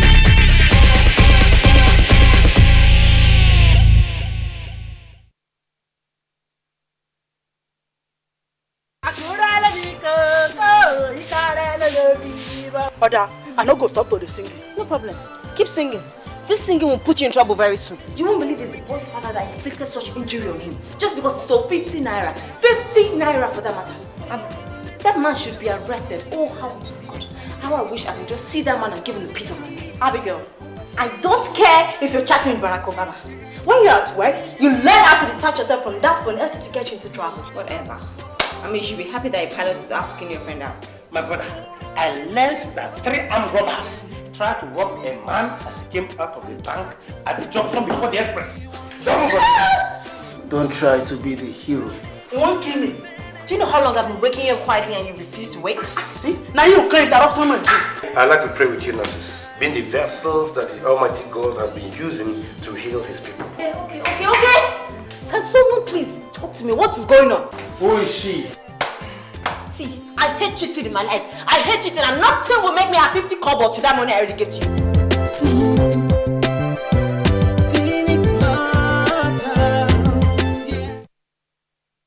On the next episode of Jazz with Isaiah.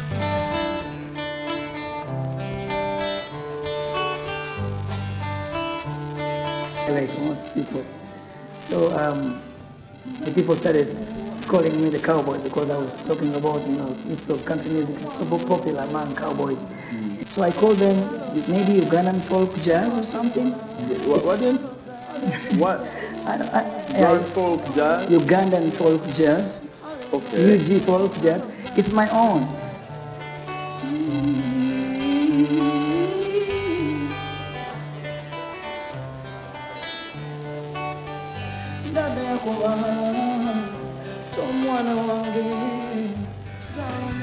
Jazz with Isaiah.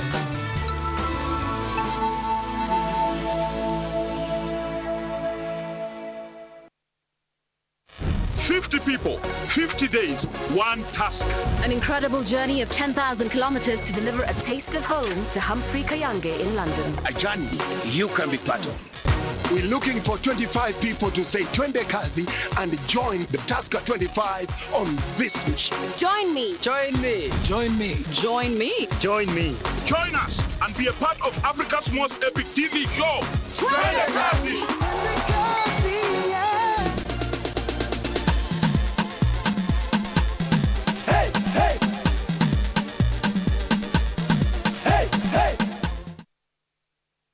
Four beautiful girls all looking for love, and we guarantee that each one of them will go out on a date. But will it work out? Only time will tell as we follow their magical dating experience on Be My Date. Your personality will matter, and The Bachelor has to be screened by all these ladies. We're going to have fun as we find love on Be My Date. And whoever said finding love was hard, on Be My Date, we will break the rule. Finding love is going to be an interesting experience that you all want to be a part of. Be My Date is a brand new dating show that is a must-watch on the station that turns on your world. My name is Anissa Fabiola and I'll be your host. To find a date, visit our Facebook page and inbox us your details. Be My Date. Dating made easier. Coming soon on NTV.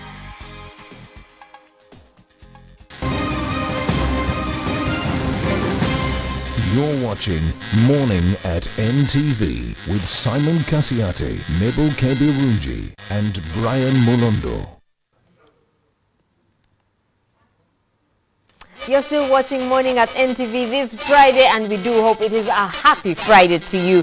Moving on to some of your messages this Friday morning, Isaac says sorry to Simon because he was denied his right since he was absent in today's studio, but he was very much present on Skype. Kristen says, good morning guys, you are all smart and awesome. Your show is the best.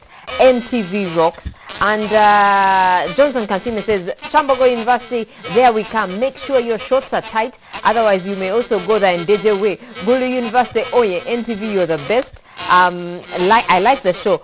Let me wait for sports. And Junior James asks, Joel, do you know why someone can joke with a policeman, not a military man? Just take that from the police. The police is accountable to every bullet released and not a military man. This is known by the public, so it confronts to exchange, not to peace talks. Go back to school like my brother on the way you treat police. And some of you answering the questions that were asked earlier. And on to today's big story, Simon and Joel were discussing the potential of Uganda's tourism with specialist Jeff Bidandi. And Moses Jingo says to Simon, those dams on the St. Lawrence in the US, were they all constructed on waterfalls? Wouldn't he admire the Niagara Falls? And yet we are busy drumming up support for Karuma. Innocent Moses says, Uganda is a beautiful country, but one crucial play to rectify this potential and putting it in display for our own Ugandans is to make it affordable, more participatory with the youth, and also the government support would really be something. It seems too busy for the tourism industry. And Muha Caesar says, tourism in Uganda is a big dream. Few Ugandans have even visited the national parks in Uganda, yet many people from Europe, America, and Asia have visited those national parks. We now return to Brian for Everyday Life.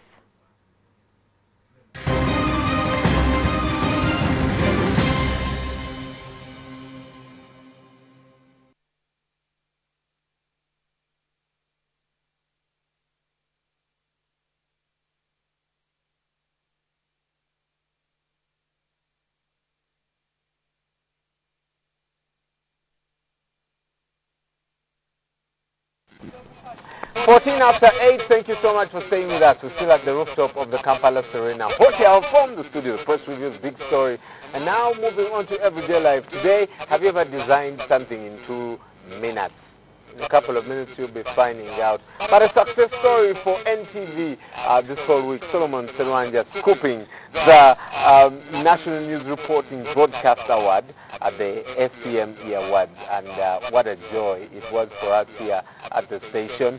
But before we get to meet the guy behind this amazing story, let's take a look at what the story he did and something that caught the police's eye. Take a look at this. This is the NTV expose about how taxi operators and vegetable vendors in the old taxi park responded to an abandoned bag we had dropped off 2 hours earlier.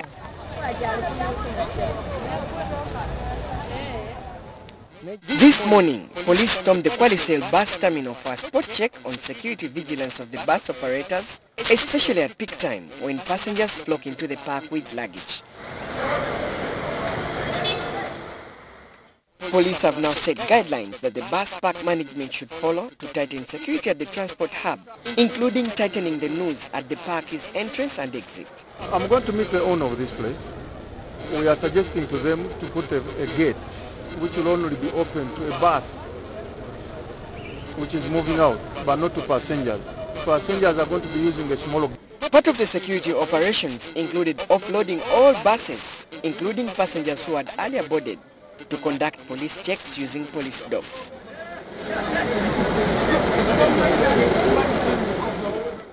Police have also directed all bus owners to procure handheld detectors as part of the security requirements for any further operations. So what we've done is to ensure that every bus must have not less than 2 probes, because we have a lady and a man entering the bus. So that we make sure that at least every bus has those probes, and we are going to be here to make sure that we again teach them. But as police continue with the operations, other places like shopping malls have been using handheld detectors for a while as part of maintaining security.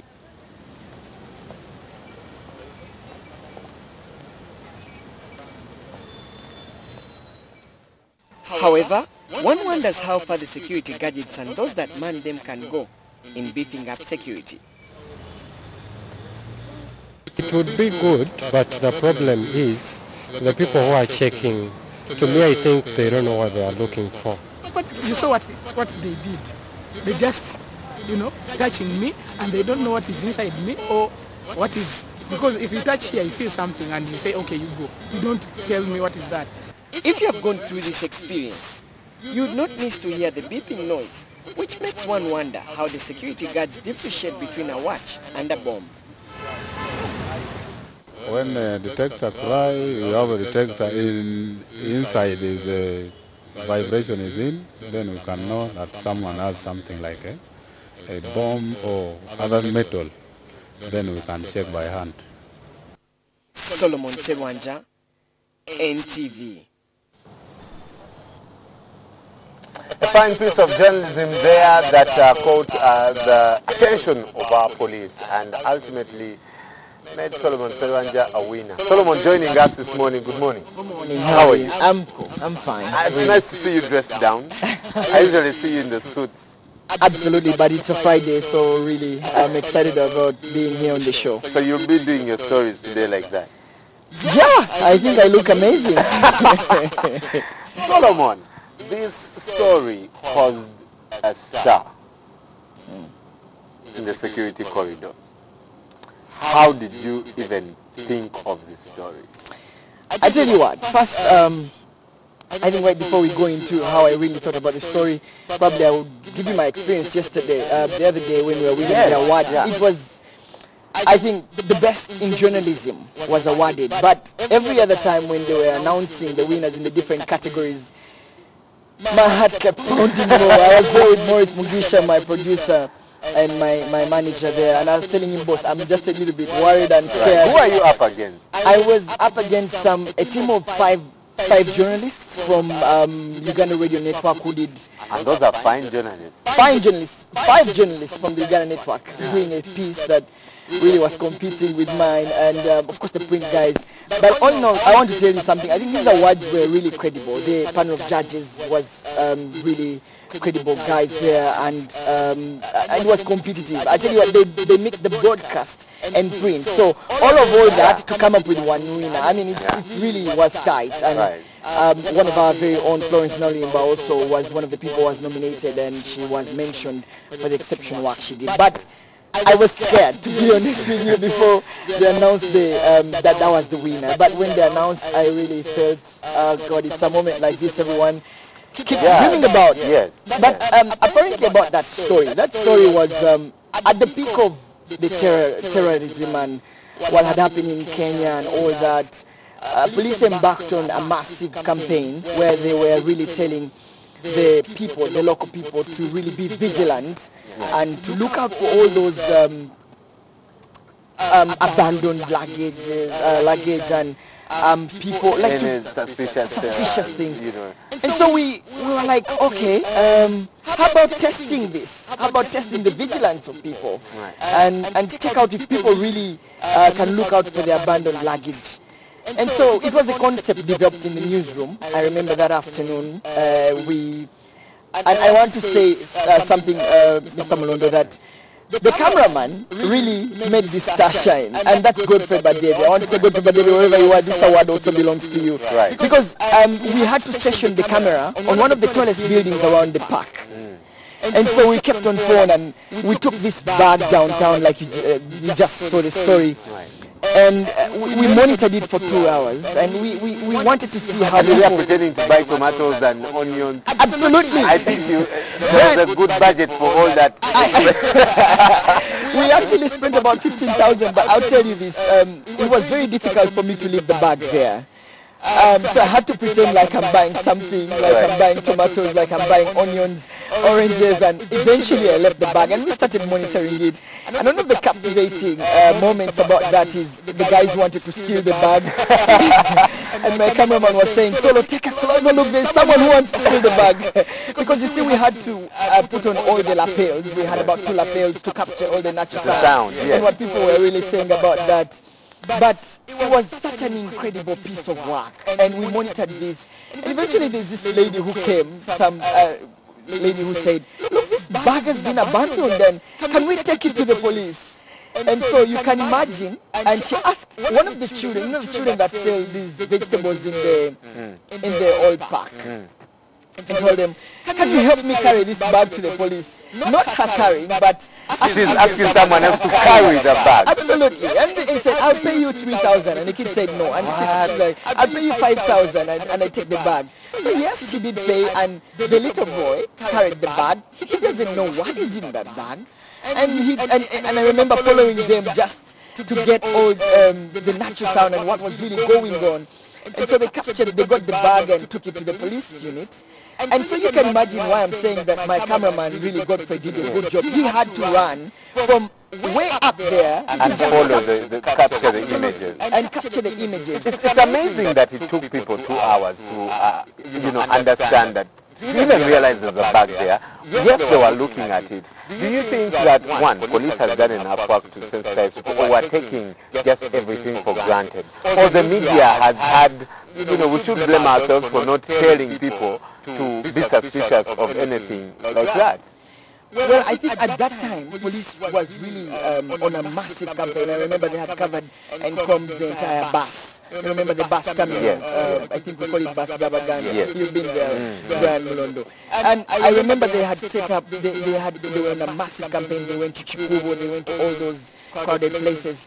But for me, it really comes back to us. When you look at a place like the old taxi park, everyone is minding their own business. I mean, taxi people are operating and the people are getting into their taxis to go back home. So you would imagine that people wouldn't be so vigilant. And the fact that, first of all, what really amazed me is that it caught, eventually people realized that, look, this bag has been here for about 1 hour and maybe we need it to do something. Yeah, so first, the idea of identifying that this luggage was abandoned there for hours, for me was a clear good thing, but it took quite a while. So if someone was really to detonate that, it would have gone up in under 2 hours. So it was really a state of the art piece. I enjoyed it myself. Right. It was really good. I think that's one of the things that really caught the eye of the judge. We definitely have a lot of work to do. This was a fine piece, but it's very scary for us.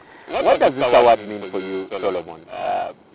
You've won other awards in the past, but this was different. This award is a national journalism award. Previously I won the UN Post 2015 award, which was of course very good, and one of those stories that really touched the hearts of many about the hunger that was looming in Karamoja. But This year is the National Journalism Award Brand Mulondo, where we have really journalists across the country entering all these pieces that really were very good, I should say. And the judges, you know, we had 13 judges, credible judges. People who it was really to be identified by the judges who were there as the best in that category. Really, for me, it means it's very important for my career as a journalist that I am keeping, I keep on growing and improving day by day, and you know, and it shows that I am growing in my career. And who knows, maybe one day you will see me Brand Mulondo there on the CNN African Journalist Award. I pray you have had the opportunity to be a part of those awards, and it was quite an honor. At that time we had I used to do sports here. Leon Senyange being part of that, and it was really an honor to have all the journalists, met some of the CNN guys I watch on TV. It was beautiful. Well, Solomon Serwanja, wish you luck, and in everything you do, keep bringing those tight stories. And for all of you aspiring journalists, especially those who have just left campus, this could be something to encourage you. This is the best TV in the country, whether you like it or not, and we have produced fine journalists like this. Thank you so much for joining us. It's really a pleasure to be here. You can catch Solomon on 7 days. Yes, 7 days on NTV at 1. NTV at 1. Alright, let's take a short break. When we come back, you can design a dress in 2 minutes. Find out who does this. We'll be back. We started with the goal of bringing the power of computing into the hands of people around the world. From the beginning, we were designing many of the world's first touch and wireless handheld devices. Reaching out to our partners and setting no limits on innovation, we produced one of the most popular touch experience devices at the time. We were building smartphones before the term smartphone even existed. We then set out to make the most versatile smartphones, including ones that let you use either a touchscreen or a keyboard. We saw the potential of 3G early on and introduced the world's first 3G Windows mobile smartphone. We changed the way you use your fingers. Based on our research into gestures, we gave you the intuitive and easy-to-use HTC Touch.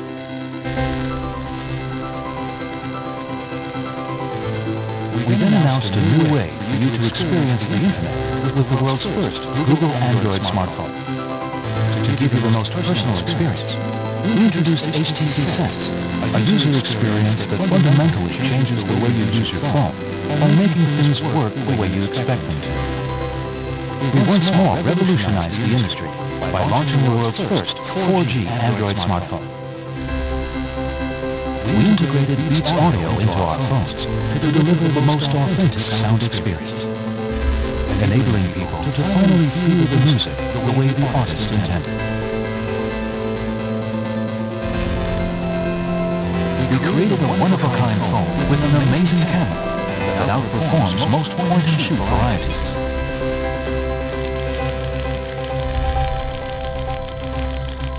Most recently, we once again set the industry ablaze with the new HTC One.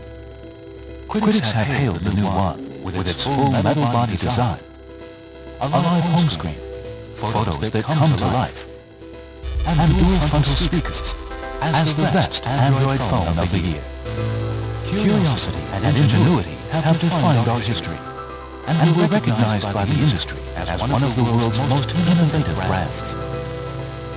We've come a long way, but one thing hasn't changed. It's people like you that inspire us to create the most innovative products in a world that becomes more connected every day.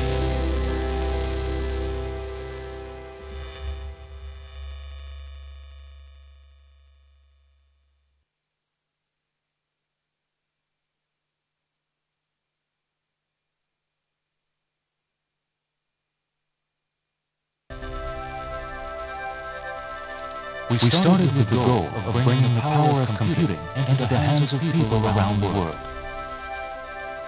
From the beginning, we were designing many of the world's first touch and wireless handheld devices. reaching out to our partners and setting no limits on innovation. We produced one of the most popular touch experience devices at the time. We were building smartphones before the term smartphone even existed. We then set out to make the most versatile smartphones, including ones that let you use either a touchscreen or a keyboard. We saw the potential of 3G early on and introduced the world's first 3G Windows mobile smartphone. We changed the way you use your fingers. Based on our research into gestures, we gave you the intuitive and easy-to-use HTC Touch.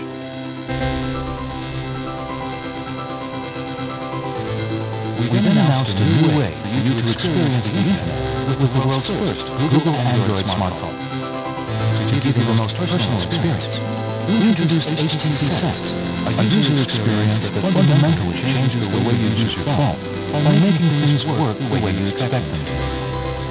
We once more revolutionized the industry by launching the world's first 4G Android smartphone.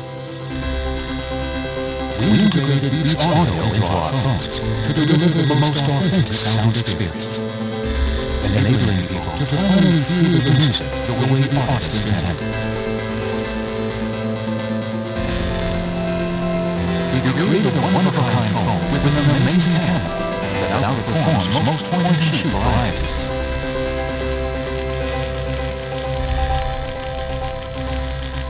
Most recently, we once again set the industry ablaze with the new HTC One.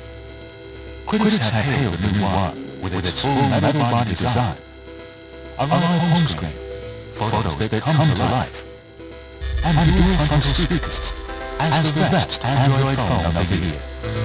Curiosity and ingenuity have defined our history, and we're recognized by the industry as one of the world's most innovative brands.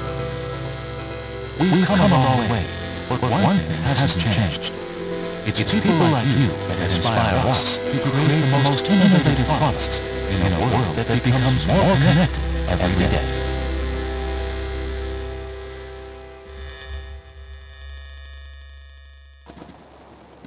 It's a Friday, and today could be one of those opportunities for you to go and head over to the HTC app, grab one of the models, HTC 500, 400, 300, 600, HTC One Max. Today we'll talk about the M8, which is the HTC One Max, and the M7. And this year HTC is definitely probably coming up with the M9. Yeah, and just the sleek body and the other features make it your favorite smartphone for 2013 at the World Mobile Conference. And next week we'll be giving out, we'll carry out another draw, give out 2 more phones. And coming up is Everyday Life. Good morning.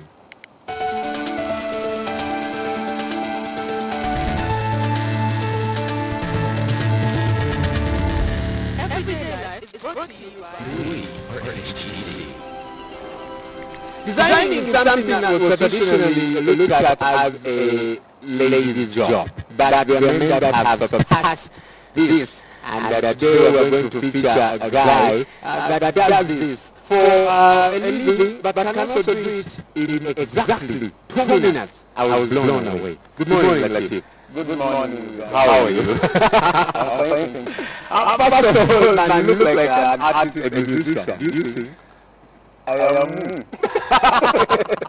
But I'm an artist, but basically I'm a fashion artist. Okay. When did this passion you start?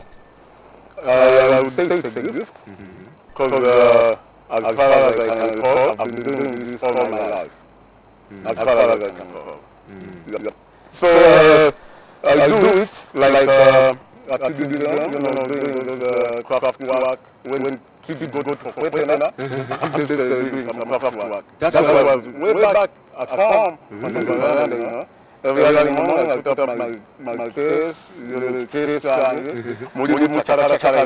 so I'm doing craft work. As my brothers and sisters are in Kwetena, following whatever, I'm doing craft work. So that's how I started it. I go to school, I discover people like my craft work, jewelry and stuff like that. I take it to another level. I started doing clothing. And the students are like, oh my goodness, I need something like that. But I don't want like next year, next term, or let's say whatever dance. I was like, cool. So that's how I developed the skill and the talent slowly. Wow, this is good. But then eventually, of course, I had to be like, I've been doing this all my life. I can't jump on a new thing. So I was like, I should take a course. In fashion design. I was taking a course in South Africa, but I didn't finish because I was on a holiday. I'd gone to visit my uncle, so I didn't finish. When I came back, there wasn't any fashion school, there was only tailoring at YMCA. Then on my way from Bali, I'm on a taxi, I hear someone announcing, Sina International School, blah, blah, blah, blah. And I was like, okay, so I can complete my course here. I went to Sina, but I hadn't featured in so many events, on so many artists' events and stuff like that on TV. People had seen me, and the principal of Sina International School, Madame Refugee, she had seen me before doing something, like shoes and stuff. And they didn't have garment accessories at all. So she was like, garment accessories, because in fashion we have the basic garments, but we also have garment accessories. Basic garments are like clothing, shirts, t-shirts, blouses, domestic hands, coats, jackets and stuff like that. But when it comes to garment accessories, things that you can accessorize your garments with, for example, you wear a nice army shirt like this, accessorize with another army trouser, maybe with another army bag, accessorize with, you know, exactly. They are just to add detail and value to your clothing. Right. Because when you know that taking your clothes, taking them at the same price, you go to the different. So garment accessories here is more of a subject. But when you study them out, garment accessories, at my school it's a course. It's a course. At the military academy it's a course. Yeah. Why do you call it military? When you say it is military, but when you read or when you write and read, it reads military. It's not military as in army. It's militant art. But of course with the sword, simply say military. I want you to display the work that you do. And I've seen you do work before, so at shows. But I want people to share this. So we call a motto to come and... But because other people need to know what exactly I'm going to do. This is what we call fashion in action. It's a live clothing construction performance. Live clothing construction performance. It is the process of constructing a cloth live in your face or in front of the audience. In this process, in this performance, it's not just Kujakulada. It's not just Kujakulada and Juwarabi. No. Because we do our life by observation. Our learning by seeing, looking at the trailer. So in the performance, I expect someone on a political leaf. I expect everybody to pick a leaf as I'm demonstrating. So it's in a way to inspire people. What do you have about clothing supposed to come from factories abroad? But this is to inspire you. I know there are so many kids out there that have never seen a sewing machine. They've never seen someone make something on a sewing machine. But this time around, I'm not even going to use a sewing machine. Because you do not, because you can have the skill, but something shouldn't let you back. Like for example, you don't have a sewing machine,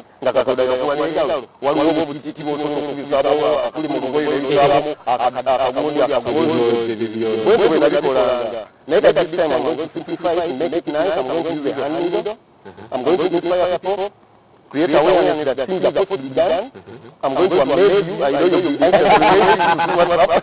Okay, it's supposed to entertain you because I perform it live on stage. Because I've seen you at the Laba Art Festival and playing and there's a poem while you're doing your thing and I'm like, wow, this guy is really... Yeah. Well, let's have the moment. And at the end of the day, I'm going to surprise you because you do not know what I'm going to be making. Like magic. It's a combination of music and that. So you have one of the laptop models, that's like TikTok celebrity model. Laptop model. Yeah. All right. So she'll be coming. She's also wearing Latif design. This is a Latif design. But this is not what I make live on stage. Okay. Yeah, but I'll be using some stretch fabric. I'll be taking all the processes, meaning that someone can easily learn what you have to go through to make something. So I'll be taking a measurement. By looking at her, I draw an inspiration of what kind of a design I should make. Okay. So I don't need even to sketch. I can eliminate with a big compressed finger. Let's take it away. Let's take it away. All right, if you're just joining us, we're looking at Latif. Designing a dress in 2 minutes. You usually say you have a wedding, you can hook yourself up. Just buy a clothes. These days they call me when you need me. When you need it. Yeah, anytime you need me. Whenever you need me, I can always make it up to you. Yeah. So you need to prepare yourself. You need to have tools. Right? And yeah. So we shall be taking the measurements. I'm supposed to be recording measurements, but because of the time, I'll be compressing some of the details. Okay. This work is not easy. Ladies should probably learn this. I was at a wedding, and the Mongolese just say, you see? So that's how you need me. And it was at the point where they were giving out ties of an offering, and we were like, banana. But the Mongolese is in trouble. So that's when you need me. So we have to get someone, the Mongolese stopped dancing during that time, and they have to show it live. All right. This is really beautiful. So you lay down the material. But I will bring the workshop live on stage. All the processes. The workshop is live. Yeah. So you've already taken her measurements. Yeah, I've taken the measurements and recorded them on the hard disk. I'm telling you, your hard disk is pretty up for. No, it's Windows 5. It's Windows 5. Okay. This is nice. He's drawing everything live. Wow. Latif, how did you start doing this, live sketching? Like I told you, that everywhere I go, I want to do something. Everywhere I go. So I wasn't scared, working in the crowd, working in the audience, because I was used to this. So I mean, I'm used to the audience. Right. So it doesn't scare me anymore. Because I know, I was thinking about just because message nyingi zigenda maaso eyo abatayagala obirala ebintu ebifaanana kubwebyo kati nawe gisiya kati nze kulaba kati confidence gyendika essaawa eno nti come on tewetaaga kweraliikirira nti ate bikiriki nze wendi anytime I can always contact you address any minute anytime you need me. This is domesticating. If you cut the pepper, the cloth wrong, you're gone. You just need to be creative because some designers. So you're drawing her shape? No, I'm drawing the pattern. Now this is another process that I will be going through in the workshop, whereby I need ground papers, draft the patterns all on the computer, But in this case, I'm compressing everything so you can.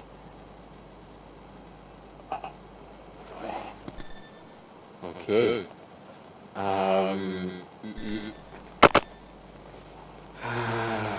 Just a few minutes, it will be done. Alright, and then he cuts that. Yeah. So by this you cut. This is amazing, really amazing. It's not until you see that we'll see if it fits. It will definitely fit because I took the measurements. Alright. Are you training anyone in your workshop to do the same thing? Not in the workshop, but you're the only one doing it. But at school, I'm trying to revolutionize fashion. For example, abantu basinga kunyumya music nga live, nga bw'owulira akagita akavuga obulungi, you look on the stage ani akuba akagita. Bw'owulira akadrum akavuga obulungi, that's how you like it most. Because oba okirabako buli kyowulira olina w'okinoonya n'okirabako. So the same thing. Ngezaako okukyusa fashion. Because abantu bangi nnyo beerindise mu industry they are fashion traders, they are stylists, they are basically Betuni Chibatali? Yes. So Katuano is going to Lagato? If you are. If you are one. So you're now going to... I'm going to stitch. To stitch. Yeah, I was going to say you're going to sew. So it's called stitching. It's also sewing. It's called, yeah. Say that's fitting, never fitting. What this is hand stitching, the other one is machine stitch. Yeah? Okay. But this is hand stitch. Is there an art of stitching? Because for me, I do some stitching. Okay. But yeah, of course, there are arts. Of course, there are different types of stitches. I can decide to stitch it in a different way. So that's, by that you apply some art. You know, I can see you stitch like this, then I'm like, okay, that's Rwandan. Then let me stitch it my way. Okay. I know how to just do the buttons. The buttons, yeah, you start slowly, by slowly. This guy has like fast hands, eh? These are the first tools that you're given by God. So, in a way to embrace them, use them. Wow. Yeah. I don't know about it, but I'm literally in awe of what's going on. Yeah, I'll be performing at Silk Jam, what's that? Silk Jam. The street jam. The street jam, yeah. You're going to be designing I'll be categorizing Dimako. I'll be designing his queen. What are some of the other events that you've done this? I did this at Tubonge, but it has been received warmly in Europe. So you have also performed this in Europe? Yeah, or you're just going to... I actually performed it in Europe because I saw it was mind-blowing and I didn't want to cause problems to my home people. It qualifies for Guinness. It's a wonderful. I mean, people can easily die because of this. When I was in Norway, they had to call police. You're joking. My current record is 10:23. What 10 dresses? 23 minutes. I'm breaking that record next on 19th in Holland. And no one in Norway has no one in the whole world. No one in the whole world. You can Google. You can Google. I've been assessed by Guinness World Record, meaning that at any given time of my life left, I can attempt to set and break a record. So you're going to break the record in Holland? Yeah, what are you gunning for? 25 dresses or 30? I can still make 10 dresses, but with the less time. Okay. Maybe she can dress somewhere? She can, she's going to... Yeah, it's done. She's going to do it in the back? Okay, she can go and try it. Yeah. Let her go and do it in the back and... you're also going with her? Yeah, she can. But you know it, Well, if you're just joining us, we are with Latif, who is a fashion designer, and now you've seen how fast he can do this. Some of you tailors mutugamba agenda ojichime ebintu byo next week, and we come next week, the dress is not yet ready. But Latif is trying to design a dress. He has a record of 10 dresses in 23 minutes. And he wants to break that record in Holland next week. All right. The model is trying on the dress. If you have any questions, please feel free to head over to our Facebook page, Morning at NTV, and on Twitter at Morning at NTV. And let us know what you think. The SMS platform is also open, and you can share with us. All right, this thing is really jamming. I want to check out some of your messages. Latif. How far away?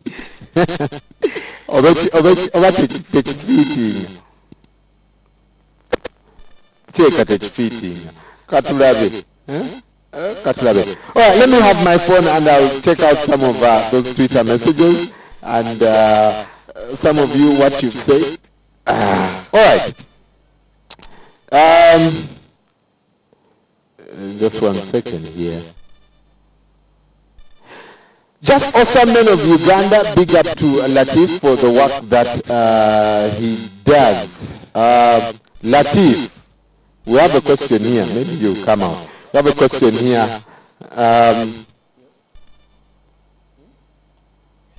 How does someone join your academy?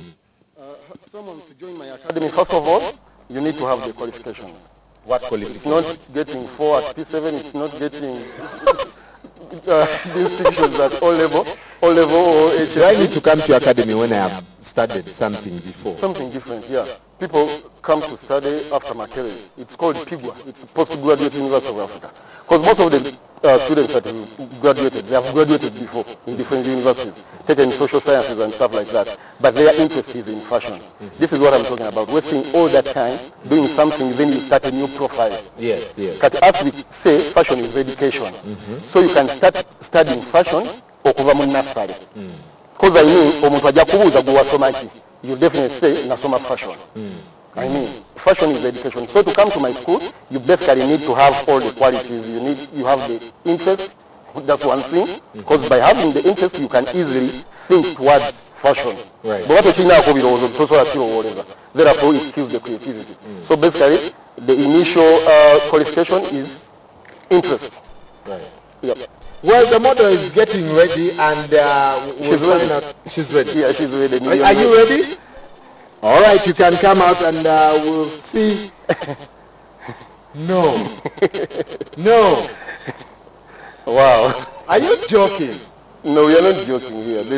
We are not joking subject. It's a serious thing. This thing looks like from the New York fashion line or something, the summer collection. Wait. Now, for me to do a collection, a fashion show, for example, New York Fashion Week, I don't need to take clothes. I simply sit back, watch all the designers' collections. From each design, I pick one design that I'm going to make live. Hey. Just tracing and I'll be into.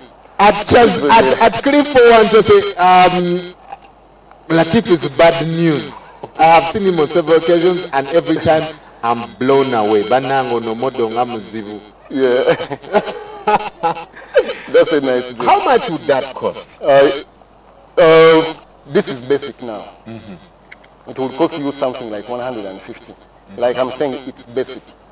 But depending on the material and the details added to it, and more time, it can cost you up to 400, 500, depending on the details and the material. Actually, when I'm stuck, I can just come and say, Latif, you know. So, abantu bangi nyo bakola embaga, instead of singer, they get disappointed, they can't even have changing dresses. I have up to 46 different designs of dresses, you know, different designs that I can make in between 1 and 6 minutes. Right. So you can come and choose, you know, dress collection for your product. Yes. Well. Yeah. Beautiful. It's really nice. It's called Angelus. These dresses have names because each dress gives me an inspiration. Now, particularly this one is called Angelus. Angelus. So yeah, it's drawn from my name, but this is a different version of Angelus because it's in series. Sorry, this is Kiwa Mirembe. I love Angelus so much. This is Kiwa Mirembe because it's a dress that you wear, no Ulia Mirembe. It's free, and it's a dress that suits any age. It's a dress that suits any age, any person, any kind of hochegera. Yes. Yeah, so if time is provided, you need details, some people so many things can be added to this dress, and you know. How long does it take for you, for me to be able to do something like this? I've done this for a very long time, you know, because I'm trying to apply experience, but I mean, it's about your mind. Right. Once you set your mind straight, positive, when you have a positive mind, you know you have room for creativity. Yes, because you can easily flex with it. So it's all about having a straight mind, positive mind, and I mean, no problem if if you wish you want to do this, maybe at one time you can do it. I've always wanted to do something that no other designer in the whole world, Nemo Gurunga, tell you Ashkora. Not the talk of a sample. Yeah. But wait, that's a nice dress, I love it. Yes. Chiwamirembe. Yeah, the dress. Yeah, Chiwamirembe. Latif, the fashion industry in Uganda, where do you see it in the next 5 years? First of all, abagikutteko tulina obumalirivu ate tulina n'obumanyirivu. So I'm 100% sure it's going to grow like to whichever size we want. Right. Because first of all, tulina essomero. Latif Military Academy is there to train, to give skills, to share skills with anyone interested. All interested learners can easily come, muleke abaana, Abana kugenda okusoma computer, they can come and take a project with holiday. No jano soma yen pale. Holiday dako no soma yesat. Holiday dako no soma yen kofira like that. That's how simple it is. I think we are flexible. We study 3 days in a week, which is Monday, Wednesday, and Friday.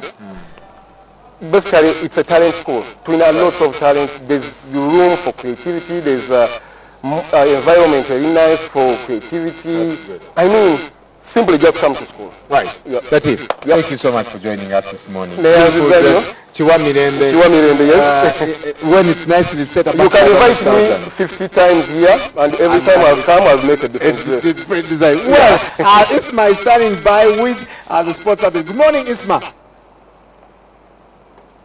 The ease with which Latif has had that cloth sewn up that easily should be the ease with which Arsenal win the FA Cup. Their best chance to win a trophy in 9 years as they play Wigan at Wembley, and then the other semi-final has Hull and Sheffield. We'll be talking about that and also tell you about an amazing result in the Europa League last night, as Valencia came from 3-0 down to win by 5-0, and there's Liverpool against Man City. They're still in Kipotich on Sunday at 11 a.m. I know Mebo is excited about Kipotich. When we get back, we'll be talking about that and more in sports. Well, we'll be seeing in about a minute with the stories that are making sports this morning. Good morning.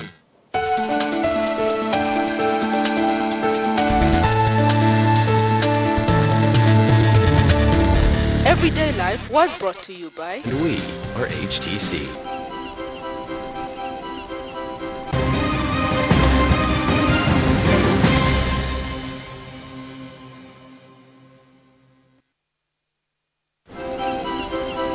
Every idea we have begins with you. The way you connect. Good morning. How you browse. How you share. And how you interact with the world around you. Your relationship with your God is the most important thing. How the company of people God what they think. How do you want people to think, feel, and act after you talk? In other words, what's your objective? You inspire everything.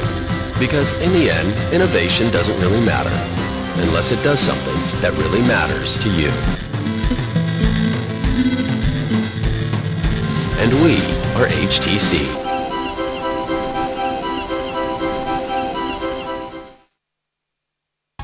Beautiful girls all looking for love, and we guarantee that each one of them will go out on a date. But will it work out? Only time will tell as we follow their magical dating experience on Be My Date. Your personality will matter, and the bachelor has to be screened by all these ladies. We're going to have fun as we find love on Be My Date. And whoever said finding love was hard, on Be My Date, we will break the rule. Finding love is going to be an interesting experience that you all want to be a part of. Be My Date is a brand new dating show that is a must watch on the station that turns on your world. My name is Anissa Fabiola and I'll be your host. To find a date, visit our Facebook page and inbox us your details. Be My Date, dating made easier. Coming soon on NTV. Are you and I ever gonna have a chance to be sisters? You want the baby to have my name? Would that be okay? So I'm happy you came. Yes, especially since I thought you were shunning all things Newman. I have my own reasons for showing up. What did you say about him? I'm sorry, attempted rape. Okay, look, whatever you think you know about him, you don't know his heart. If there is a way to make me feel more miserable, you will instinctively find it. You gave up the one woman you loved, and now you're having a hard time figuring out how to move on? I can't imagine who would want to hurt a good man like you. Okay, you know what? I don't need you telling me how to feel about Lily. Are you pregnant? No. Then why are you trying to alienate Tyler? Has something happened between the two of you? Are you afraid that I'm gonna do something to ruin your marriage, or that you will? Why don't we have a party? I'll bring Nikki and bring your siblings. How's that? Now, what are you gonna do? You gonna blackmail them this time, or are you gonna bribe them? Looks like Mommy's not the only one who knows how to make up a story.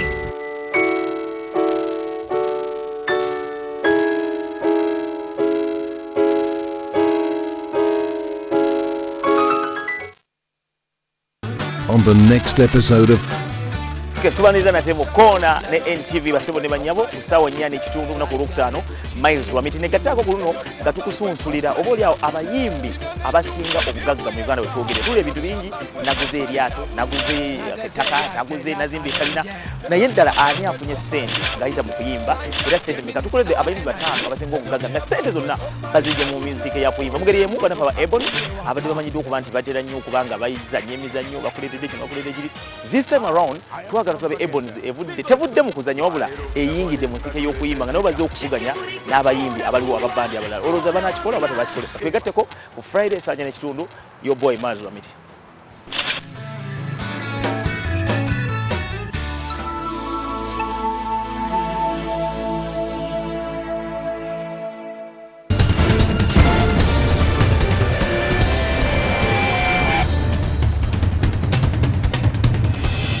Latif, who does his dresses in 2 minutes, literally 2 minutes. I was really blown away. So was I. Could I take the dress? He would have to measure you again. He measured the I think I'm the same size as that mod. Yeah. Are you calling me fat? No. Measurements. Focus on the measurements, not focus on the measurements. Good morning, Isma. Good morning. Definitely looking so dressed down. Yeah. Just down to kill. I got that from Brian this morning. Just down. to kill. That's what you said in the morning. Really? That's what you said. What I said. Yes, when you were starting the show at 7. Oh. Definitely not killing anyone. It's our sports this morning, and if you're just joining us, thank you so much for staying with us. Isma, it's the final weekend of the Protectors Super Series. The Crocs against the Protectors. Who will swing the game? I think the Protectors backline should be able to swing the game in favor of the Crocs because the Heathens have played that well and they are part of the Protectors team.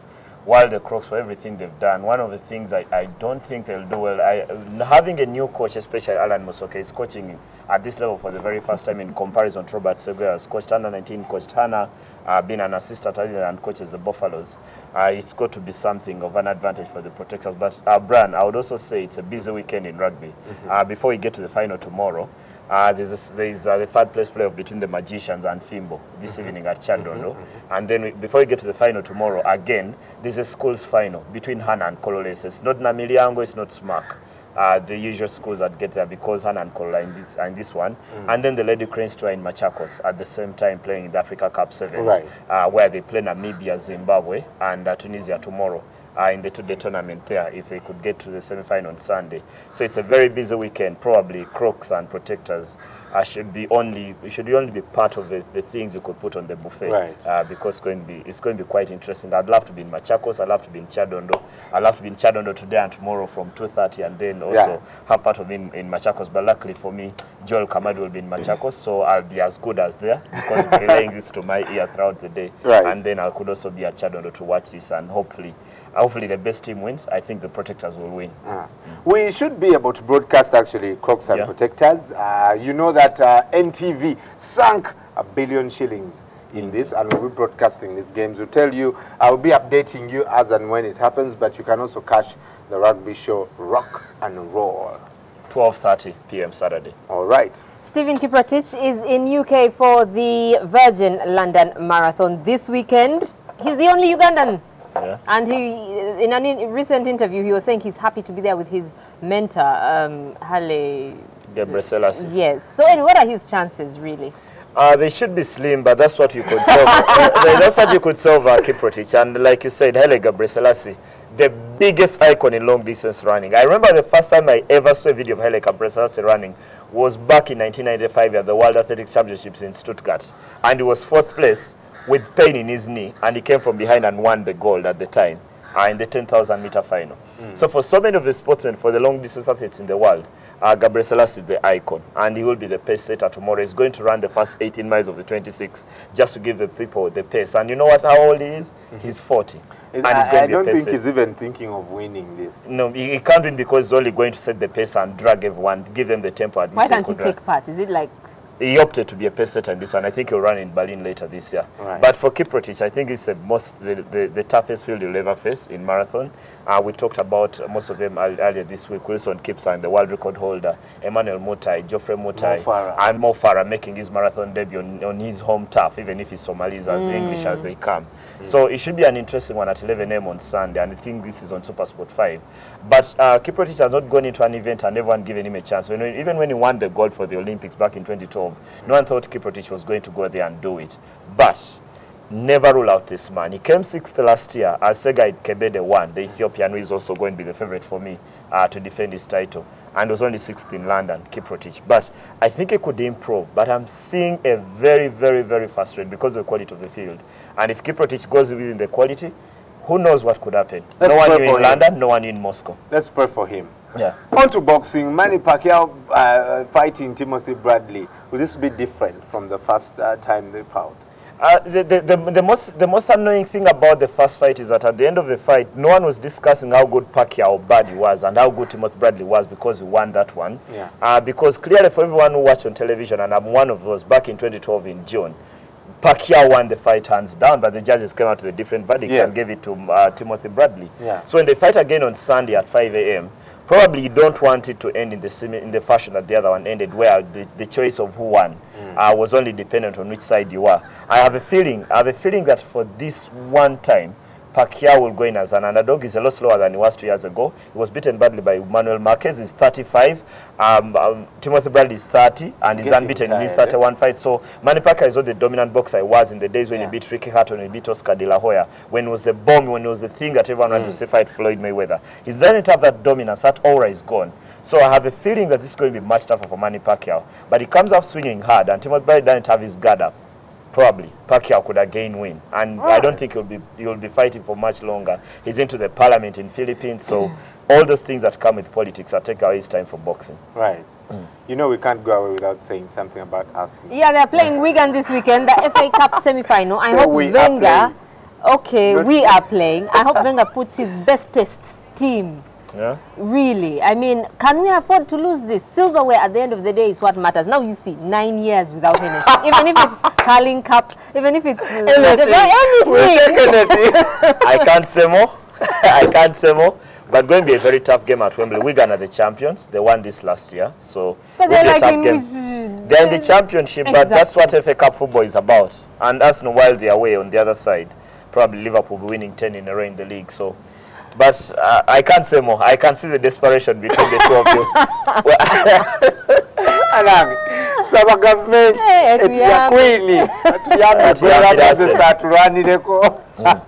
well, Man City will be traveling to Anfield also to face Liverpool, and let's find out how that turns out. The 4 teams and the UEFA Europa League, Benfica and Juventus also be part of the draw today. We'll see. We'll find out. I'll catch more of that later with Isma at 1:30 p.m. with Lumansi and Alan. And for now, let's head into your African proverb.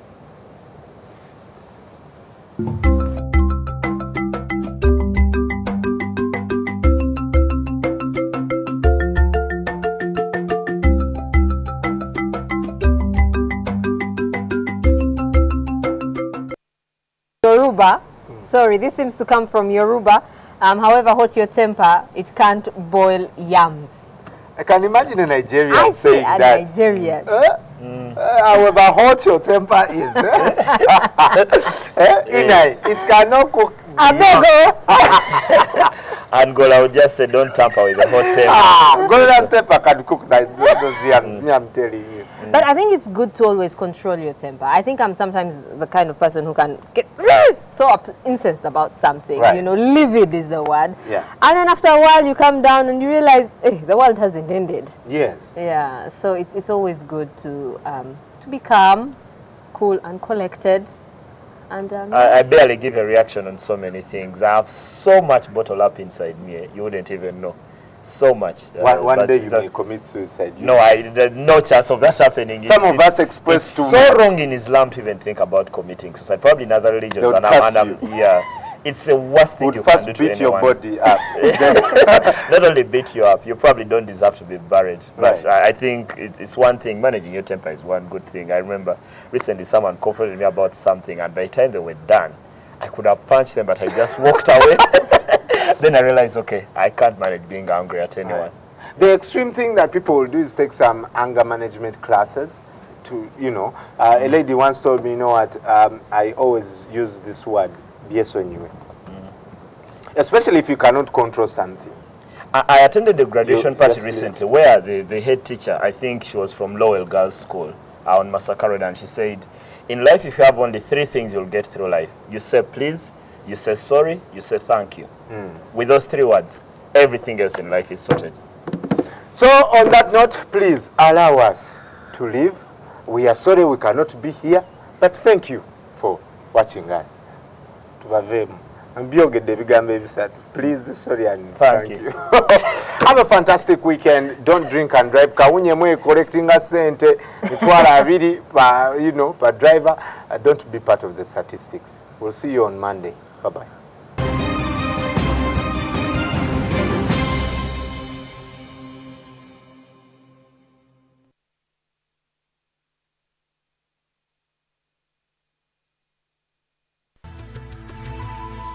NTV, turning on your world. On the next episode of T-Nation. You're a magical mystery ride, and I'm so dizzy, don't know what hit me, but I'll be alright. He's got no money, but he's got that good love. He's got no money, but he's got that good love. Here's my heart. The old people have neglected their environment, so it's their youth to come and take over it.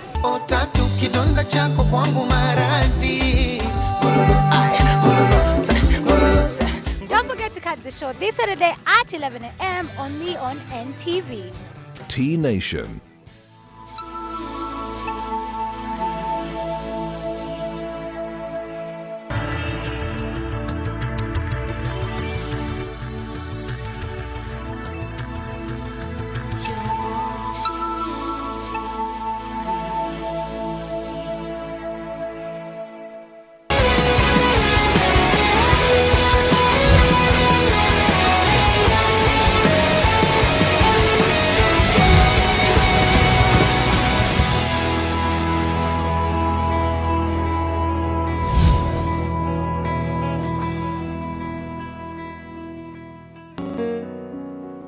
While the world looks upon me as I struggle alone, they say I have nothing, but they are so wrong. In my heart, I'm rejoicing, though the